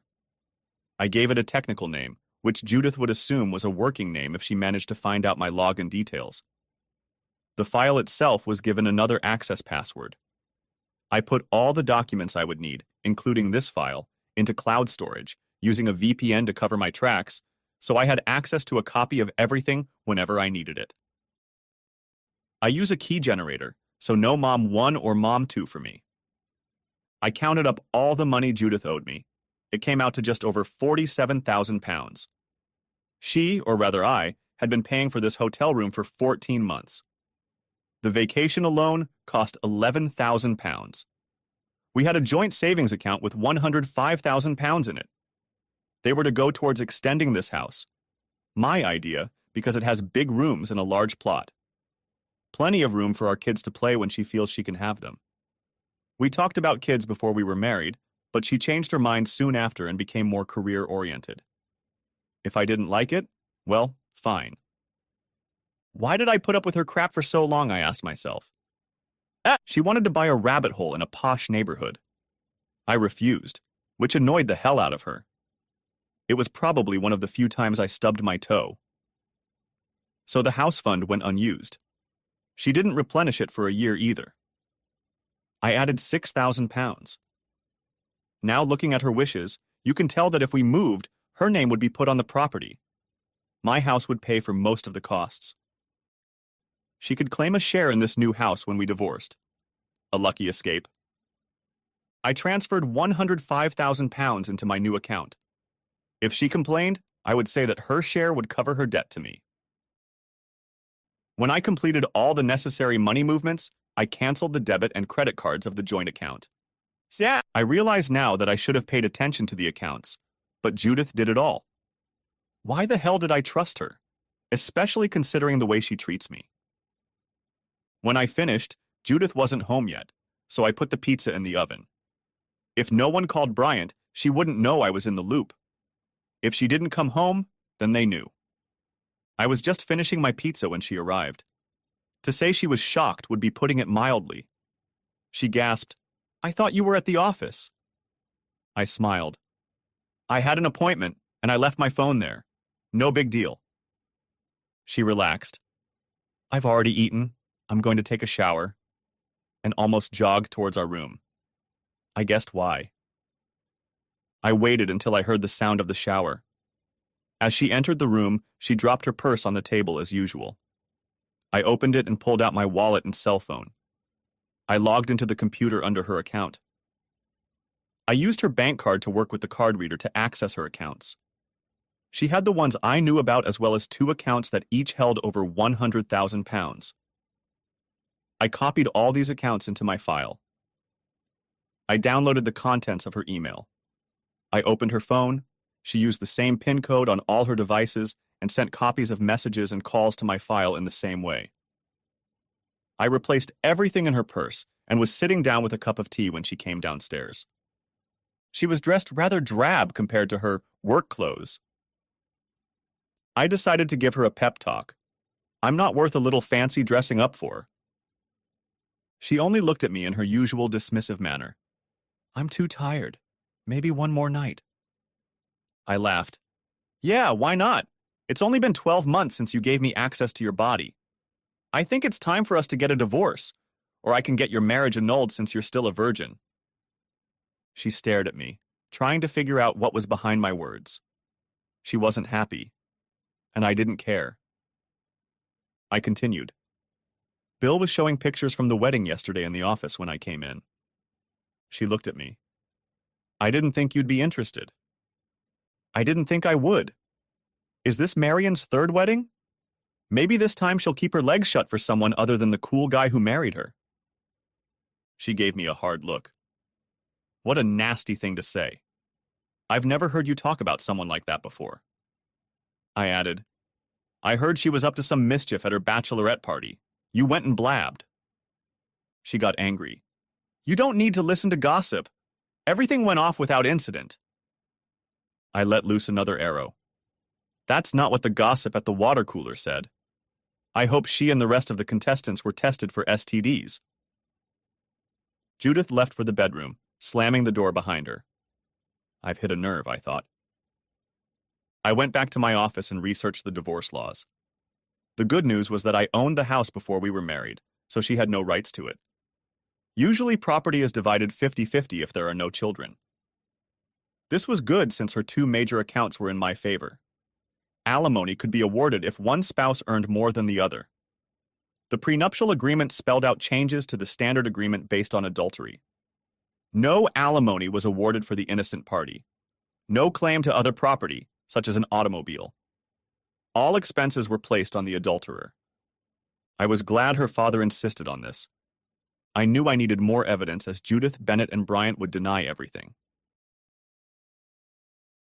In the morning, I called my old friend Danny, a local plumber. He used to work at this hotel a lot. When we met at the pub, his stories about the things he retrieved from the toilets amused everyone. I went to sleep in the guest room. I wasn't going to give the ice maiden any chance to melt. The next morning, I went to work, and my own work at that. I guessed from Judith's, I thought you were at the office comment that my phone was tapped. I checked my SIM card, but found no tracker on it. When I inserted a working SIM card, I found it hidden as described on the internet. I bought a phone for £20 and put the company's SIM card in it. I left this phone at work. On the way to work, I called Danny. I explained what Judith and Bryant were up to. Danny hates Bryant too. Bryant was the school bully until I beat the crap out of him. Next time he'd be reassigned to the other gender. Danny was going to the hotel that day, so he'd have news for me later. He had an idea for evidence. I was back in the office by 4 o'clock in the afternoon. Work was going smoothly for a change. I went to the finance department and gave them my new account details. I left strict instructions not to share these details with anyone. My tone surprised the girls. I left at 5 in the evening. Danny called and suggested we have a pint of beer later, and I agreed to meet at 8 in our neighborhood. Judith wasn't home, so I made myself some dinner and settled down in front of the TV. She arrived around 7:30 and was surprised to see me again. I told her, I'm off. I have a hot date with a nymphomaniac. Maybe I'll see you Monday. She just looked at me. She smiled. So she's in for a disappointment then. I laughed. Maybe she'll be interested in me and not just herself. I walked away before I wet myself. She was angry. Bullseye. I was really starting to realize that my life was about to change for the better. Danny brought pints and we sat down in the corner, away from the others. Adam, you don't deserve this. You're a stand-up guy. You'll help anyone. No one at your job bothered to tell you that. Screw them.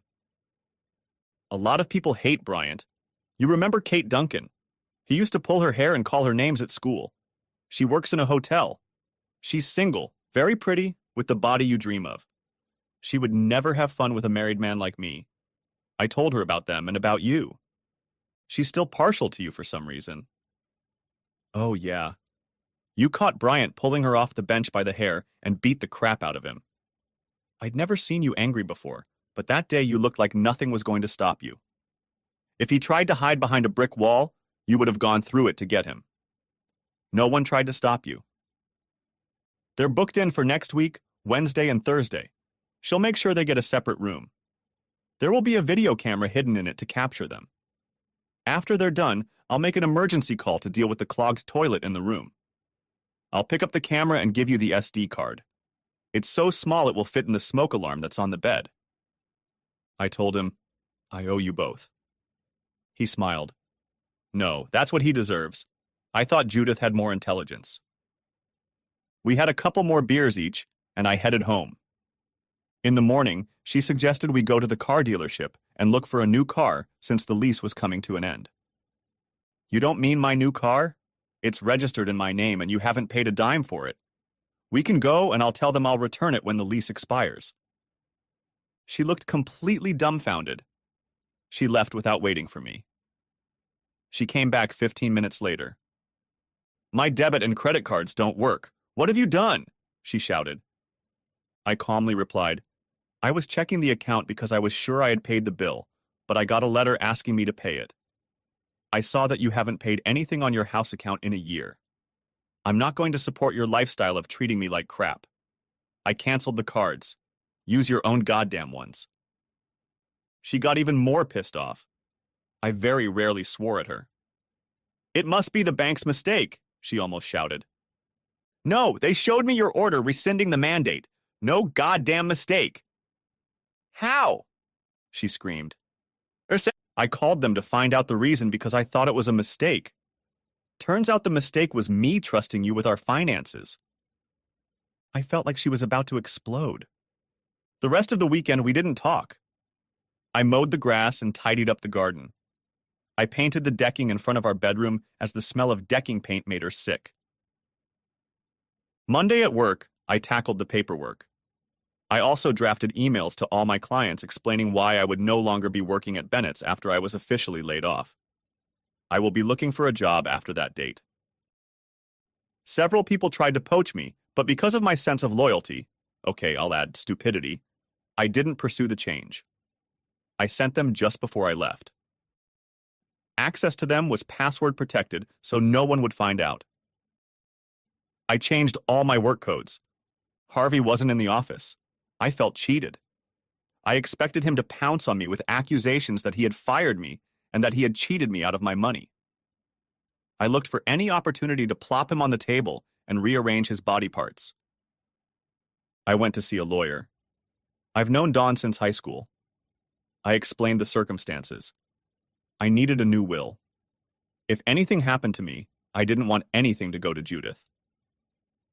Dawn quickly drafted a will detailing the reasons I was changing it so that any time I tried to revoke it in court, they would have a reason in front of them. The house I was going to leave to my nephew and niece, my sister's children. This would really annoy Judith as my sister hates her to the core. They have a small house, so this would allow them to move into it, but the title would remain with the children.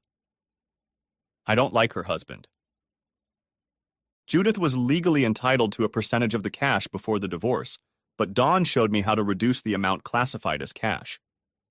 When we were done with the details, she had her secretary type it all up. If I came in later in the afternoon, I could sign it, and it would be witnessed and notarized. I did so, and the document was duly signed. Dawn started talking about the divorce. I told her everything I thought, and she said she would help me at friendly rates. She hated Bryant, too. I don't think anyone at school had a kind word to say about him. I admit I would have gone to his funeral, but only to help load him into the crematorium furnace. If he had been buried, I would have danced on his grave and peed on it. I talked about everything that had happened at Bennett's, the holiday and the hotel. I was hoping to have the videotape this week, and when I did, I was going to kick that whore out. I told her about the contents of Judith's cell phone. The messages between her and Bryant talked about the fun they were planning and how I was a cuckold and a loser. Judith was as bad as he was at humiliating me. The emails revealed that Harvey, Bennett, and Bryant made up the story so Bryant could go on vacation with Judith at my goddamn expense. They all had a damn good laugh about it. Dawn told me to email everything to her. She'll get the divorce papers ready. She'll also prepare the papers to sue Bennett and company for various unlawful employment practices. She'll know who to hand them to Judith, either at our house or at her place of employment. I laughed. Dawn looked at me. If their date on Wednesday is videotaped, can we file it when they leave the room on Thursday? Dawn laughed. I didn't realize you had such a vindictive streak in you. That's great. Danny and Kate set up the camera. It picked them up. Kate downloaded the content for Danny, who emailed it to me. Kate put the camera in place on the second attempt. Dawn filed the papers with the court on Thursday morning and received the court document later that morning. She asked for it as a favor. Bryant didn't seem to be liked anywhere. As they were leaving the hotel room in the afternoon, a sheriff's officer handed Judith the papers. She screamed and cried. Who cares? Not me! At Dawn's direction, he removed the house and car keys from her keychain. I left work early that day. I packed all her clothes in black garbage bags and left them by the front door for her to pick up. I kept her wedding ring, since it was a family heirloom, and the damn expensive diamond earrings, bracelet, and necklace that she just had to take with her on her honeymoon. I included all of her paperwork. My home phone rang and her parents' number popped up on the screen. I answered it. Her father yelled into the phone, "What the hell you got?" As I hung up, he called again and started the same thing. I hung up again. 6 times we did this dance until her sister Janine called. She at least tried to speak. Adam, can you tell us what happened? Judith is confused. We can't understand what she's saying. She said something about a divorce. What happened? I took a slow breath. Janine, Judith has been treating me like crap for at least a year. Nothing I did was right. It turns out that for the last 14 or 15 months, she's been having an affair with Darren Dan Bryant. I just found out about it. There's a lot more, but we're done. You can come and get her things. The door locks have already been changed. I will enforce the prenup your father wanted to put in place to protect his whore. When I said that, you could hear him yelling at me. I hung up the phone. An hour later, Janine arrived on her own. She brought their big car. I helped her put all the stuff in it. She asked questions, and I explained to her. She shook her head. She was always a stupid, selfish cow. She had a great boyfriend, and she left him for a lowlife like Bryant. He's not fit to tie your shoelaces. I feel so sorry for you. After they left the hotel, Danny took the video camera, so we had 2 days of evidence. He gave me the video camera at Dawn's request. I picked up the car from the hotel parking lot and went to bed. Tomorrow at work would be interesting. Before entering the main office, I went to the kitchen and put some chocolates in a box. Lots of pretty chocolates. This office has a lot of sweet tooth. Too bad I changed the contents. They were laxative chocolates, very explosive. I poured a powder containing pepper on the toilet seats. I turned on the toilet paper and paper towel dispensers. I walked into the office and it was obvious that everyone was aware of what had happened the day before. They seemed shocked that I could have done something like that. They talked about it, but not about Bryant entertaining my wife with me. I opened my email and sent emails to my clients, then deleted the entry. I expected today to be my last day. I used a program to clear the computer's free space of anything that could still be recovered. Bennett walked out of his office with Harvey and Bryant. Everyone was furious. Bennett shouted, "Why couldn't you leave it alone, you cuckold? You're a goddamn loser. Why get a divorce? Nobody wants a loser like you." Bryant smirked. "Why did you call your divorce adultery? You're just admitting to the world that you're a cuckold. She needed a real man." I laughed. That pissed him off even more. He continued, "You could have just said irreconcilable differences. It doesn't change anything." I spoke calmly, but loud enough for everyone to hear. That cunt's name is here for a reason. Every place he works will be watching him. Every woman he looks at will know he will be entertaining them. That means the divorce will be in a few weeks, not a year. I'm not a damn loser. I put my trust in some idiots and got screwed. Rest assured, I'll get mine back. There's always tomorrow. You're just bastards. Bennett shouted. You can get out. Don't expect any references or the money you say you're owed. I held out the letter from Dawn to him. I had a little video camera on me that filmed them, so I had proof that he'd gotten it. I spoke to them slowly, but loud enough for everyone to hear. This is a complaint of workplace bullying related to Bryant's solicitation of prostitution. I have all of your emails, messages, in which you arranged for him to take my place at that party. I turned to the audience. Everything you knew, and no one had the decency to tell me about it. Don't you ever bloody try to talk to me again. You are the lowest scum on earth. This place is a cesspool. How many others like you are covered by the wives or husbands of other so-called friends and co-workers? I could see that some of those words hit the mark. I'd hate to get a reference from here. When this comes up in court, who's going to use Bennett? I looked Bryant in the eye and smiled my best evil grin. Until we meet again, you little jerk. He crapped his pants. I stepped back. The fury on Bennett's face was absolutely adorable. I almost expected to hear him collapse to the floor with a severe stroke, not fatal, but hopefully enough to ruin the rest of his miserable goddamn life. Unfortunately, that didn't happen. I headed home. There were several calls on the answering machine. Janine was asking if I was okay and if Judith wanted to see me. One from her mom. Judith is so upset. Can we make up? I called Janine. I don't want to talk to that slut. We will never be together. She can have fun with Bryant and whoever she wants. I'm free of her. Janine understood. I decided to take a vacation and drove across the country in my car. It was actually not a bad car, comfortable and roomy.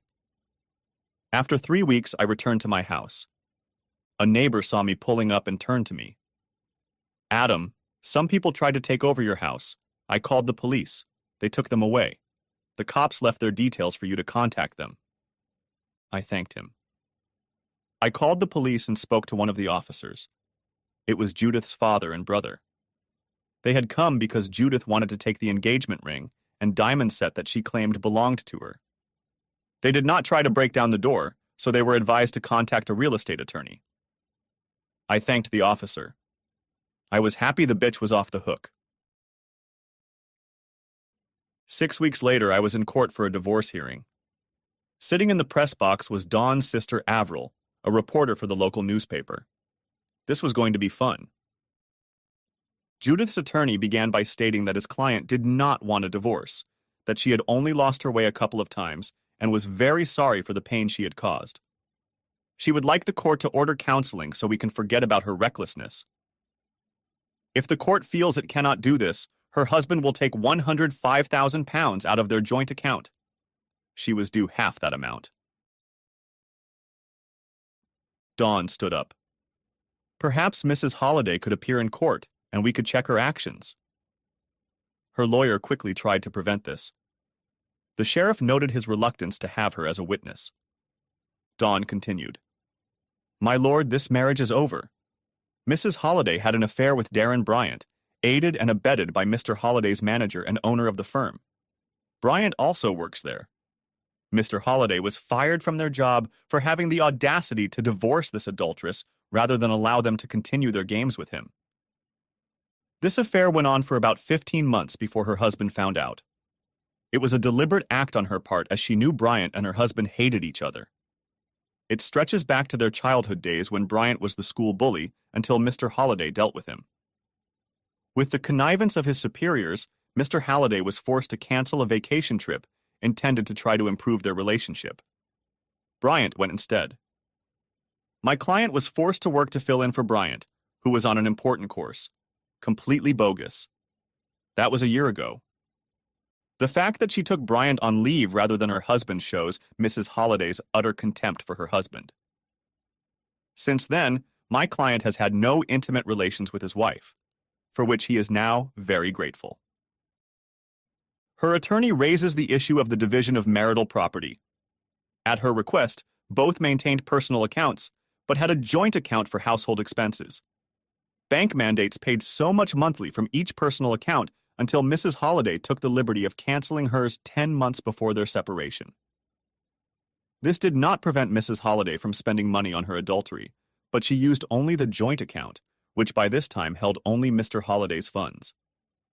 In total, she spent more than £47,000 on Bryant and herself, funded by Mr. Holliday. Their emails and messages about it say gloatingly, "The invoices for their hotel room and the bill used are contained in documents, which I will shortly provide to the court."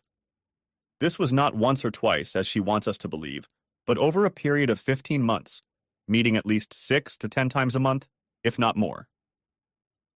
Mr. Holliday's neighbors claim that a man remarkably similar to Bryant was often at their home when Mr. Holliday was away for a few days because of his work. One or two occasions may be remedied by labor and goodwill on both sides, but such a perfunctory breach of the sanctity of marriage means there is no hope of reconciliation. The £105,000 bill was for house extensions or moving house. Mrs. Holliday has not contributed a penny to it in the last year, while Mr. Holliday has continued to pay £6,000. Mrs. Holliday did not pay the rental value of the car she drove. She specifically put it in Mr. Holliday's name so that he would pay for it. Her texts and emails show that this is exactly what she did. Any money Mrs. Holliday feels she is entitled to is more than offset by the amount she owes Mr. Holliday for the theft from the joint account. Judith's attorney stood up and stated that it was not theft. Dawn said it was a matter of interpretation. Judith, her father, and the lawyer were not amused. I only smiled complacently. Dawn continued. Prior to the marriage, both parties entered into a prenuptial agreement. Judith's solicitor interrupted her. We challenge the relevance of that document. In our opinion, this document misapplies the law. Dawn continued. It was drafted by a learned friend of mine, looking at Solicitor Judith. It allows for the division of marital property, but does not allow for alimony to be paid to the injured partner. Mr. Holliday owned the house before the marriage. There was no mortgage because it was bequeathed to him after his parents died in a car accident. Mr. Holliday's accounts at the time of the separation are reflected in this document. Excluding the £105,000 already mentioned, his assets amounted to £34,900. Automobiles are excluded from all assets. Our investigation into Mrs. Halliday's financial situation revealed that she was aware of assets worth £53,400 after the marriage. Mr. Halliday was aware of these accounts. We discovered that she had 2 other accounts. Judith's sigh made everyone look at her. She looked at me, but I only held back a complacent smile. She looked really pissed off. Dawn continued. At the time of the separation, Mrs. Holliday had £217,674 in the 2 accounts. I have made a record of this in the documents I will present to the court. I ask that the assets be divided in the normal way. Mr. Holliday, although unfairly dismissed for standing up for himself, is not claiming any alimony. According to the prenuptial agreement, the adulterer pays all expenses, so I will send my account to my learned friend later today for settlement in the usual way within 7 days. Judith's lawyer stood up. My lord, I dispute the amount Mr. Holliday is demanding. The 2 accounts in question are her pension savings, which had to be withdrawn due to financial changes, so they should be ignored. They should have been reinvested, but due to her emotional state in relation to the divorce, this did not happen. My client disputes Mr. Halliday's claim that she owed him over £47,000 in respect of the household account. As I have asked previously, I am seeking advice. Dawn replied, The payments on this account match the bonuses she received in her job. Again, the relevant documents refute the claim that these are her retirement savings. The sheriff retired for lunch, but not before asking Judith's attorney to speak with his client to confirm the truth or untruthfulness of the statements made in court this morning. He didn't like being lied to, so he hoped for the truth. After lunch, Judith's attorney stated that the facts reported by Dawn were true. The sheriff granted the divorce and ordered her to pay me £118,000. He disregarded £105,000 as these sums amounted to what she had spent specifically to humiliate her husband. In summing up, he expressed his displeasure at her behavior in relation to adultery and the fact that she had concealed her assets. Avril's article in the newspaper was excellent. It covered all the salient points except for the amount awarded. Judith, Bryant, Harvey, and Bennett were named and shamed. I was happy to be rid of this whore, but I wanted more, much more. Judith and her family had always been staunch churchgoers. My non-attendance didn't suit them. 2 weeks later was Mothering Sunday.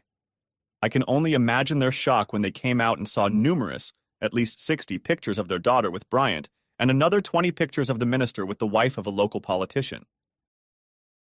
Danny had set up the camera a day early, as the room was not booked that day. It wasn't until we were reviewing the footage that we noticed the priest. From the looks of it, all the parishioners were on edge. The priest had to run away from his wife's brothers. Judith's father almost had a stroke. What's in the 10 Commandments? Thou shalt not commit adultery. Maybe that's the one they should have paid attention to. 5 weeks after that, I was back in court against Bennett, Harvey, and Bryant. Avril was in the reporter's box again.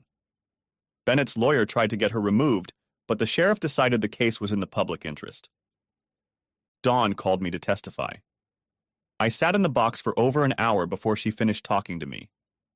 I detailed the instances when Harvey had ordered me to fill in for Bryant at work, about the canceled vacation and the lack of payouts. When I checked the dates of withdrawals from our joint account, they matched. When I told Bennett about it, he only laughed. He knew about the affair since Bryant had openly bragged about it.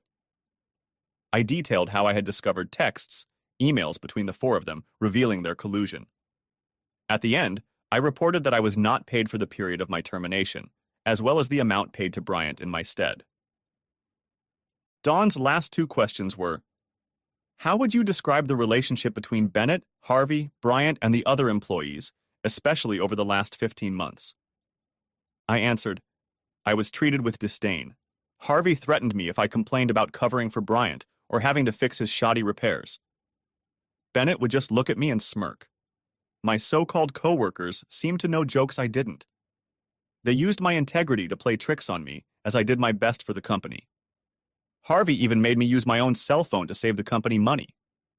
He put a tracker on the company's SIM card so Bryant would know if I was coming. She asked, if you had known before, would you have worked as hard for them? I replied, no, I would have quit. I had offers, but I decided loyalty was a good trait to have. Dawn filed all the paperwork with the court. Copies of emails, texts, my business records and statements, payments made and due. Bennett's attorney tried to argue that I made up all the facts about non-payments, bullying, and more. I keep exemplary records, and he was unsuccessful. His attorney began his defense by stating that his client was not served with the documents that Friday, which the court had already heard. They weren't served on him until much later, so he didn't have time to study all the charges against him. I figured he was trying to make up for the fact that he hadn't been able to get anything from me. Dawn stood up and turned on the tape of me handing Bennett the papers, complete with time and date. The lawyer was angry at Bennett for misleading him. He asked for a continuance so he could talk to him. The sheriff gave him 20 minutes. Upon his return, the attorney called Bennett to testify. He accused me of not being paid due to an oversight because of customer termination problems. He notified the finance department to get me paid immediately. His attorney did not inquire about his knowledge of the affair or his involvement in it. Bennett was about to leave the witness stand when Dawn stood up. "One moment, Mr. Bennett," she smiled. Beware of her smile. I'm about to fry you. "Mr. Bennett, do you actively recruit people for extramarital affairs during your working hours?" Both Bennett and his lawyer looked at her. Bennett stammered, "No. Occasionally these things happen, but I don't hire people based on that." Dawn lowered her gaze to the paper in front of her. "Mr. Harvey, fired from previous employment for false reporting and adultery with secretary. Mr. Bryant, fired from his previous position. Mr. Carter, previously fired due to adultery with 3 women at his workplace. Mrs. Simmons, fired due to adultery at her previous place of employment with the husband of the owner's daughter. She spends 2 days a week in your office, doesn't she? Harvey, Bryant, Carter, and you share her sometimes. You talk about the wives of other employees you've entertained.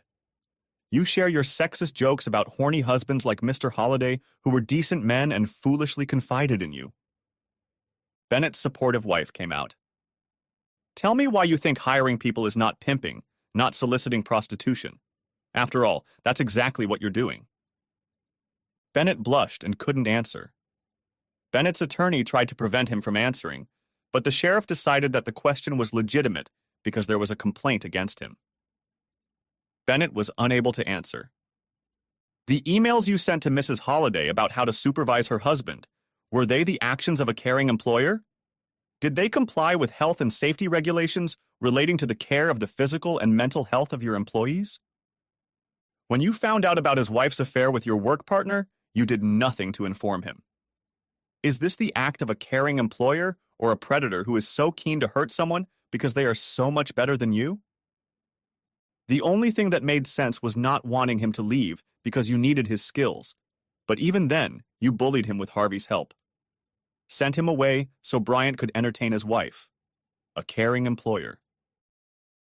When he found out about it, instead of helping him, you ridiculed him and then unfairly fired him. Without him, we see what your company has become. All of these actions constitute bullying and harassment in the workplace. That's what you are, a bully and a predator. Dawn continued. Who came up with the idea that Bryant should entertain Mrs. Holliday in order to screw Mr. Holliday? Bennett lowered his eyes. The sheriff told him to answer. Bryant. He hated Holliday. He knew the man was a better engineer, but that wasn't all. Why did you agree to this? I thought Holliday was a loser. He could be lost in a crowd. It was fun to watch that deluded bastard know nothing. It was no longer interesting to listen to Bryant talk about Judith and what bad she was. We planned for him to find out. We thought he'd capitulate. We could have wiped his nose for months, cuckold. But he fought back. He cheated us out of everything we had. All the clients who used him left us. Bryant is so afraid to go outside. Harvey shits himself if his name is mentioned. I looked up when he said they developed it. No wonder Bill kept quiet. He was in on it. They saw me and laughed at me after all. Screw them. Dawn continued. Whose idea was it to ask Mr. Holliday to pay for all the room orders? Harvey. He disliked Mr. Holliday as he always showed him up as a bad manager. A Holliday? Bryant and Harvey. I laughed so hard I agreed. Dawn said quietly, Stealing Mr. Halliday's salary? Bennett hissed. His lawyer stood up, disputing the phrase. The sheriff allowed it, since that was what they were doing in this context. Bennett said, Harvey and Bryant, I went for it. We knew from Judith that he never checked the accounts, so he'll never know. Why did you fire him for no reason? Bennett was furious. No reason. That bastard let everyone know what we did. He made fools of us. He stood there with an evil smirk on his face and watched Bryant almost throw up. He crapped his pants. The look in his eyes said he hated us. I didn't realize he was so angry. If I had known, I never would have gotten involved. If I had left him there, one of us, or perhaps all of us, would have been looking over his shoulder, waiting to see what he would do. He put laxative chocolates in the kitchen. People had to stand in line to use the restroom. A lot of people had accidents. No one saw him, but we know it was him. Dawn said quietly, As with everything, you accuse Mr. Holliday with absolutely no evidence. You bullied him, stole from him, because you're jealous of the kind of man he is. You're pathetic. Dawn sat up. The sheriff tried not to laugh as Bennett explained the predicament the officers were in. He would talk to Dawn about it later. In his opinion, it was completely justified, and if I had been brought to trial and found guilty, he would have admonished me. Bryant spoke next. He told his lawyer that it was just a little fun to get back at me. Judith and he got close, thinking up ways to humiliate me. This went on much longer than expected. Over the vacations, I was just floored. Dawn asked just one question. Did you ever pay for the room you used or the beer you drank at his house? Bryant lowered his eyes. No. Things got even worse for Harvey. Dawn accused him of falsifying pay and annual leave records. She made sure his deception was on the court record. If the Bennetts went bust, which seemed likely, no employer would look favorably on him. The sheriff postponed sentencing for 2 weeks. Before the deadline came, he asked Dawn if I had been paid as Bennett had suggested. It was a negative answer. In summarizing his findings, he left them all unsupported. He admitted all the complaints in our favor. He awarded me £200,000 for their actions, £33,000 for non-payment of wages. He made a further order that none of them were to receive a penny of wages until all payments to me had been made. If an attempt is made to go bankrupt to avoid this, he has records showing that the firm's bank balance was in excess of £2 million. He will put them in prison for a long time. He made Bennett responsible for my legal fees. I was paid in full the next day. Bennett paid Dawn's legal fees, the full amount, nobody rates. I enjoyed the freedom. I felt better than I had in the last few years. I did some counseling and repair work that convinced me that instead of working for someone else who was screwing me over, I should work for myself. The biggest expense was specialized diagnostic equipment, costing upwards of £20,000 to £30,000. Bennett decided to liquidate the company before he lost everything as he had few customers left. On the day of the sale, Danny went there to try and buy the equipment on my behalf. I knew they wouldn't let me in. I set a budget of $30,000. The catalog had the first 4 items I really wanted, but I expected each of them to cost $10,000 and up. I was very surprised when Danny called and said I had all 4 for $17,000. I told him to try to get as many of the items I had marked down as possible. Later, he called back. He had spent $30,000, but there were 2 items left on my list that I had put a limit of $3,000 on. If I wanted them, he would loan me the money for them. I told him I didn't need the loan, but I wanted to get them if possible. With them, I started a company called Halliday Mechanical Services. I leased the van because the cost was about the same as when I bought it, but I didn't expect to get a good price in the future. I contacted my previous customers and was soon very busy. I received calls from several of Bennett's former co-workers who were hoping I would hire them. Not a chance in hell. One afternoon, I found myself driving home not far from the hotel Judith and Bryant were using. I bought Danny a few beers, but did nothing for Kate. I called and was delighted to find her working at reception. She smiled at me. "What can I do for you, sir?" She was great.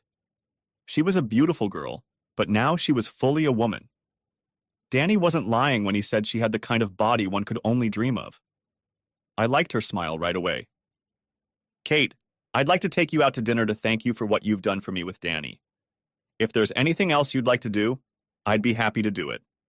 I owe you a lot." She smiled again. "You can take me to dinner tomorrow at 7. I finish at 6, but I'll shower here and try to look presentable for you." It was my turn to smile. "You are much more than presentable. You are beautiful even in your corporate clothes. I'll be here on time. Thank you for not brushing me off." We exchanged smiles and I left feeling like I had won the lottery. I was glad my job the next day was close to home and went smoothly. I finished early and came home. Showered and shaved, then started thinking about what to wear. I wanted to make an impression, but I wasn't sure what exactly. I felt worse than a 15-year-old on a first date. I realized that my closet needed an update. I was in place at 6:45. I was very nervous. She showed up a few minutes later. She was stunning. She was laughing at me. I realized my jaw had dropped. "I'm sorry, but you look absolutely gorgeous." I admitted, "I haven't had my tongue slurred like that since I was 15. She laughed and held out her hand to me. She took me to a restaurant. I don't remember what I ate, but I can tell you it was the best night of my life. After eating, we went to the lounge for a drink. I was glad I took a cab. Even if I hadn't been drinking, I don't think I would have been able to drive. She is very intelligent, and we talked about many topics. She never criticized my views, but made me explain when they differed from hers. We gently discussed our differences and learned so much more because of it. Her laughter lit up the room. It was after 10 o'clock when she said she had to go, as she had duty at 7 in the morning. I told her I would take a cab, but would take her home before I dropped her off if she wished. We did just that. She stopped about a half-mile from my house. Before we left the hotel, I said, "Kate, I came tonight because I am indebted to you for what you have done. I have never enjoyed an evening like this before. I'd like to ask you to meet me again if you don't think I'm too frank." She kissed me in response. She pulled out my cell phone and asked me to open it. She entered her number in there. I gave her mine and my email since she said she would send me her lists so I would know when she was available. We dated for 3 months. She's so sweet. I'm just trying to convince myself that she's another Judith. I know she isn't, but when she's working, I have another life. I've been spying on Bryant. Gradually, it's getting easier for him to go outside. He stopped when Harvey got a good beating. I was suspected, but I had an alibi since I worked at a factory 100 miles away and had a few other people with me. Bennett was a lot easier. He likes to have a good drink at the golf club, so he was caught 3 Fridays in a row over the legal limit. He was banned from driving for 10 years, must pass a sobriety test, and retake his driving test before he can be issued a license again. In total, he was fined £5,000. His wife is said to have kicked him out of the house and is divorcing him over adultery, demanding every penny she can get. But Bryant is personal. Eventually, I caught him walking through the park towards the pub. I beat the shit out of him again. The next afternoon, I was at home with Kate when the police called about the attack on Bryant. I had to tell them I didn't have an alibi. I didn't want to drag a friend into something that could lead to jail time. Everything I was wearing, clothes, mask, underwear, gloves, etc., was burned and completely destroyed before I got home. I didn't say a word to him. Kate laughed as she told the officers. I wouldn't have had the strength since we'd spent all day in bed. The policeman drove off. I looked at Kate. She was smiling. I took her hand and pulled her to me. And so we got down to it. Next chapter. At work, everything that could go wrong went wrong. Every time I fixed one part, another part failed. It was an older model, and I had already told them it needed to be replaced about 2 years ago. A new machine had been ordered, but it was due in 6 months, so I had to repair it. 2 days turned into 4. Kate and I talked on the phone. I loved hearing her voice and listening to her talk about her day. She laughed when I told her about things that were going wrong. The time alone made me look forward to the future. After Judith, I never looked for another partner, as I didn't feel I could trust again. Kate said she waited until I was ready. I thought about my life without her, and it would be disgusting. If anything, it would be worse than what I had with Judith. If anyone existed for me, it would be Kate. I knew I loved her more than I'd ever loved anyone before. I needed to talk to her about it and what I needed. That day when I got home, she worked until 11 p.m. so I didn't see her. I was busy putting together an invoice for the job when the doorbell rang. I was surprised to see her there. She looked worried. I invited her to come in. I wanted to kiss her, but she pulled me away. Now I was concerned. She spoke softly, almost sadly. "Adam, while you were away, Judith was at the hotel with her firm making a presentation. Afterward, she spoke to me. She knows we've been seeing each other. She asked me to ask you to talk to her. You have not spoken once since the documents were served. She will meet you wherever you wish. She said she has no intention of hurting us. She wants to explain everything to your face. I'm worried that you still have feelings for her. You never mention her. She's more experienced than me, so your life would be better than what we did. I don't want to lose you, but it's better to lose you now than later." She was almost sobbing when she finished. "Kate, while I was gone, I thought about you a lot. I love you in ways I never thought possible. I've never loved anyone the way I love you. I kept you at a distance because I was very much afraid of being betrayed again, though every conscious thought in my brain said it would never do so. I never mentioned Judith because I feel nothing but contempt for her and for myself for letting her treat me the way she did. Judith is right. It's probably time to talk. She knows I will never forgive or forget what she did. She doesn't have any feelings for me, and I don't have any for her. You said you waited until I was ready. You were willing to wait because to you I was worth it, especially if I was with you at the end. I kept telling myself over and over to let love in, but I was so scared. You took that away. I want you in my life. Kate threw herself into my arms and kissed me. She said, I have a check in case it rains. Don't forget. A week later, I was talking to Judith at the small bar that nestled between us. She looked like she had lost a little weight and confidence. We ordered coffee. She started, Adam, thank you for agreeing to meet me. I can see that Kate is going good for you. You've never looked so happy in the last few years, if not your whole life. She's not like me, so take a chance.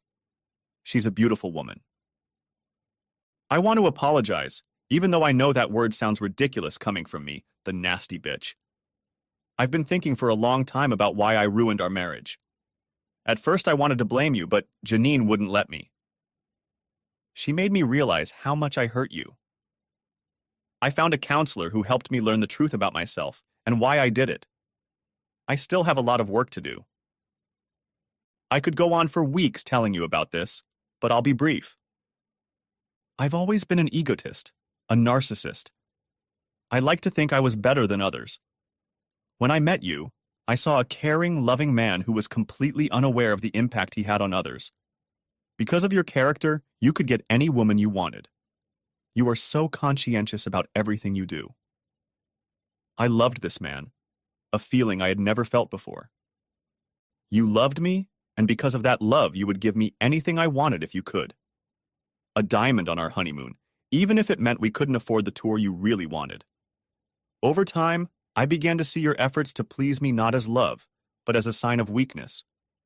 When we talked about children, I wanted one at first, but having lost track of who you were and, as a result, my respect for you, I decided against it. Once again, you didn't fight back. You always put me first, and I never realized what that really meant until it was too late. When Bryant and I met at an event, it was a fascinating conversation with your mortal enemy. I told him too much, and we met several times, talking mostly about you. He latched onto my disrespect for you. A few weeks later, he seduced me, even though I didn't resist. But you would have been a 100 point, and he would have been a 1. I kept coming back just for the thrill of doing it behind your back. My conscience was disgusting, but I took my self-loathing out on you. I made your life a living hell. In fact, hell would have been a better option. The need to humiliate you only grew.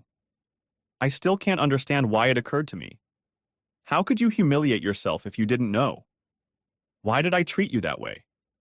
I was just shocked when Bryant talked about coming to that holiday in your place. I knew that holiday was supposed to try to fix us, but once again, excitement and stupidity took over. Harvey and Bennett were in on it. I hadn't realized until that moment that Bryant was telling them everything. I was tormented by my conscience and became an ice maiden, rejecting your attempts at lovemaking because I didn't want to experience love. I was so disgusted with myself. I knew you didn't deserve the way I treated you. I didn't know until the trial that they orchestrated this, put up the pictures to publicly humiliate you. I'm very sorry. Those 2 days with Bryant should have been the last of my life. If I had known what you already knew, I never would have gone through with it. Listening to Dawn about the divorce and the case against Bennett made me feel so guilty. Because of my stupidity, a lot of shit came down on you and you didn't deserve any of it. I was so ashamed of the way I acted. I realized that the only person who was truly humiliated was me, and I deserved it. I couldn't believe I'd wasted my money on that bastard. When we came out of the church and saw our pictures and the priest's pictures, I realized you were behind it. I was mad as hell, but my conscience kept me going. You deserved it. That's when I sought counseling. After that incident, I caught Bryant and got my own revenge on him. It was at the club. She smiled, adding, I heard he wasn't working anymore, but he never got caught. Her dad and my brother caught him and made him give me all the money back. I noticed it, but I didn't know the reason why. I'm sorry I was such a self-centered bitch who mistook love for submission, caring for weakness. I'm moving to another branch to get out of this town. All I get here if I go outside is a room. I need a fresh start, a chance to be a good person again. I may never find someone as good as you, but I have only myself to blame for losing you. I misinterpreted everything you did because of love as weakness, whereas it's strength. You didn't do anything wrong. If I can give you some advice, some of it I learned in therapy. It's okay to disagree, to want different things, but to discuss them. Don't just back down because it will make the other person happy. Say what's on your mind. Bennett was only right about one thing. You're a hell of a great engineer. I'm not surprised you're doing well. You're a damn good person, just don't believe in yourself enough. Tell Kate about the feelings you're holding in because of me. Be a team player. She'll be good for you. With great sadness, she finished, I'm a damn fool. She stood up and said goodbye to me. I returned home where a worried Kate was waiting for me.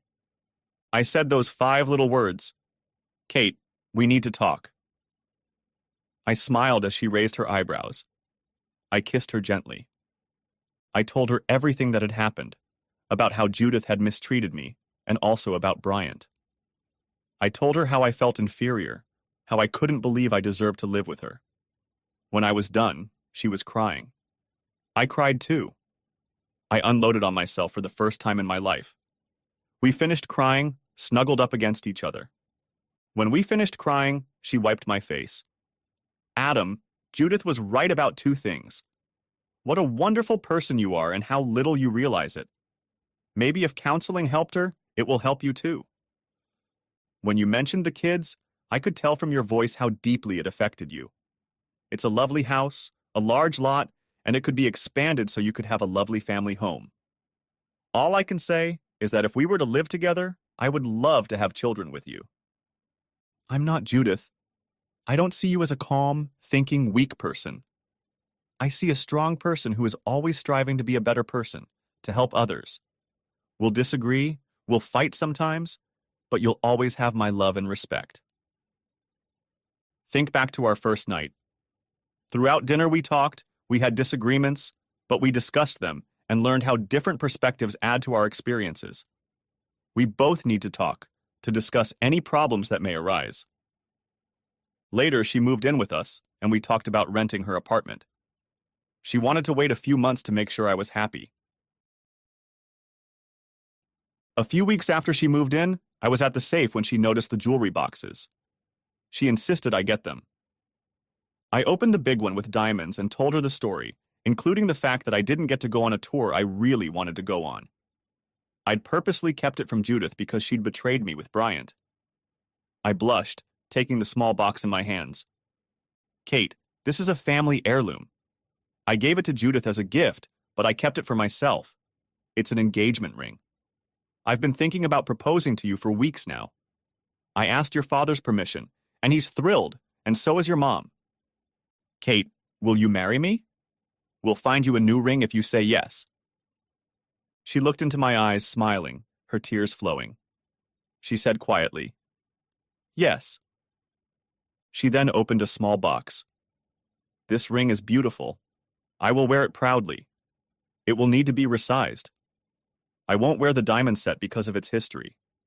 You wouldn't want me to wear it the same way, so I think you should give it to Judith as a parting gift. I contacted Judith and arranged to give her the diamond set. She was very grateful. She said that if she was ever tempted to do something bad, it would remind her of selfless love. I went to several counseling sessions and Kate went with me. They helped me a lot, although not as much as her love.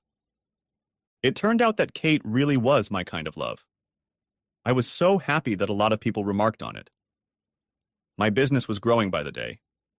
I took on 3 more engineers whom I vetted thoroughly. They were not only excellent engineers, but also reliable, faithful, and in a strong marriage. They wouldn't mess around or put up with a coworker who had cheated on another. So Kate did most of the office work for me when her shifts allowed, but as my business grew, it became more and more. We discussed options. She worked for me full-time, hired office staff. She loved her job at the hotel. It was multidisciplinary. She was often out in front, but she also worked behind the scenes a lot.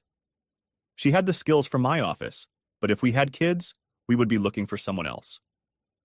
So I took over the office, hiring an assistant who could do most of the administrative work. Kate handled a lot of the accounts, which she said didn't take much time because I was so organized. Kate and I got married in a small wedding. Danny was my best man. Her sister Jacqueline was my maid of honor. Her parents were very happy to see us both so happy. They always treated me like the son they never had. I couldn't have wished for better relatives. Kate made me go on my honeymoon. She organized it especially for me. It included an excursion that I wanted to visit on my first honeymoon. We both enjoyed the tour of ancient sites, although I was more into history than she was.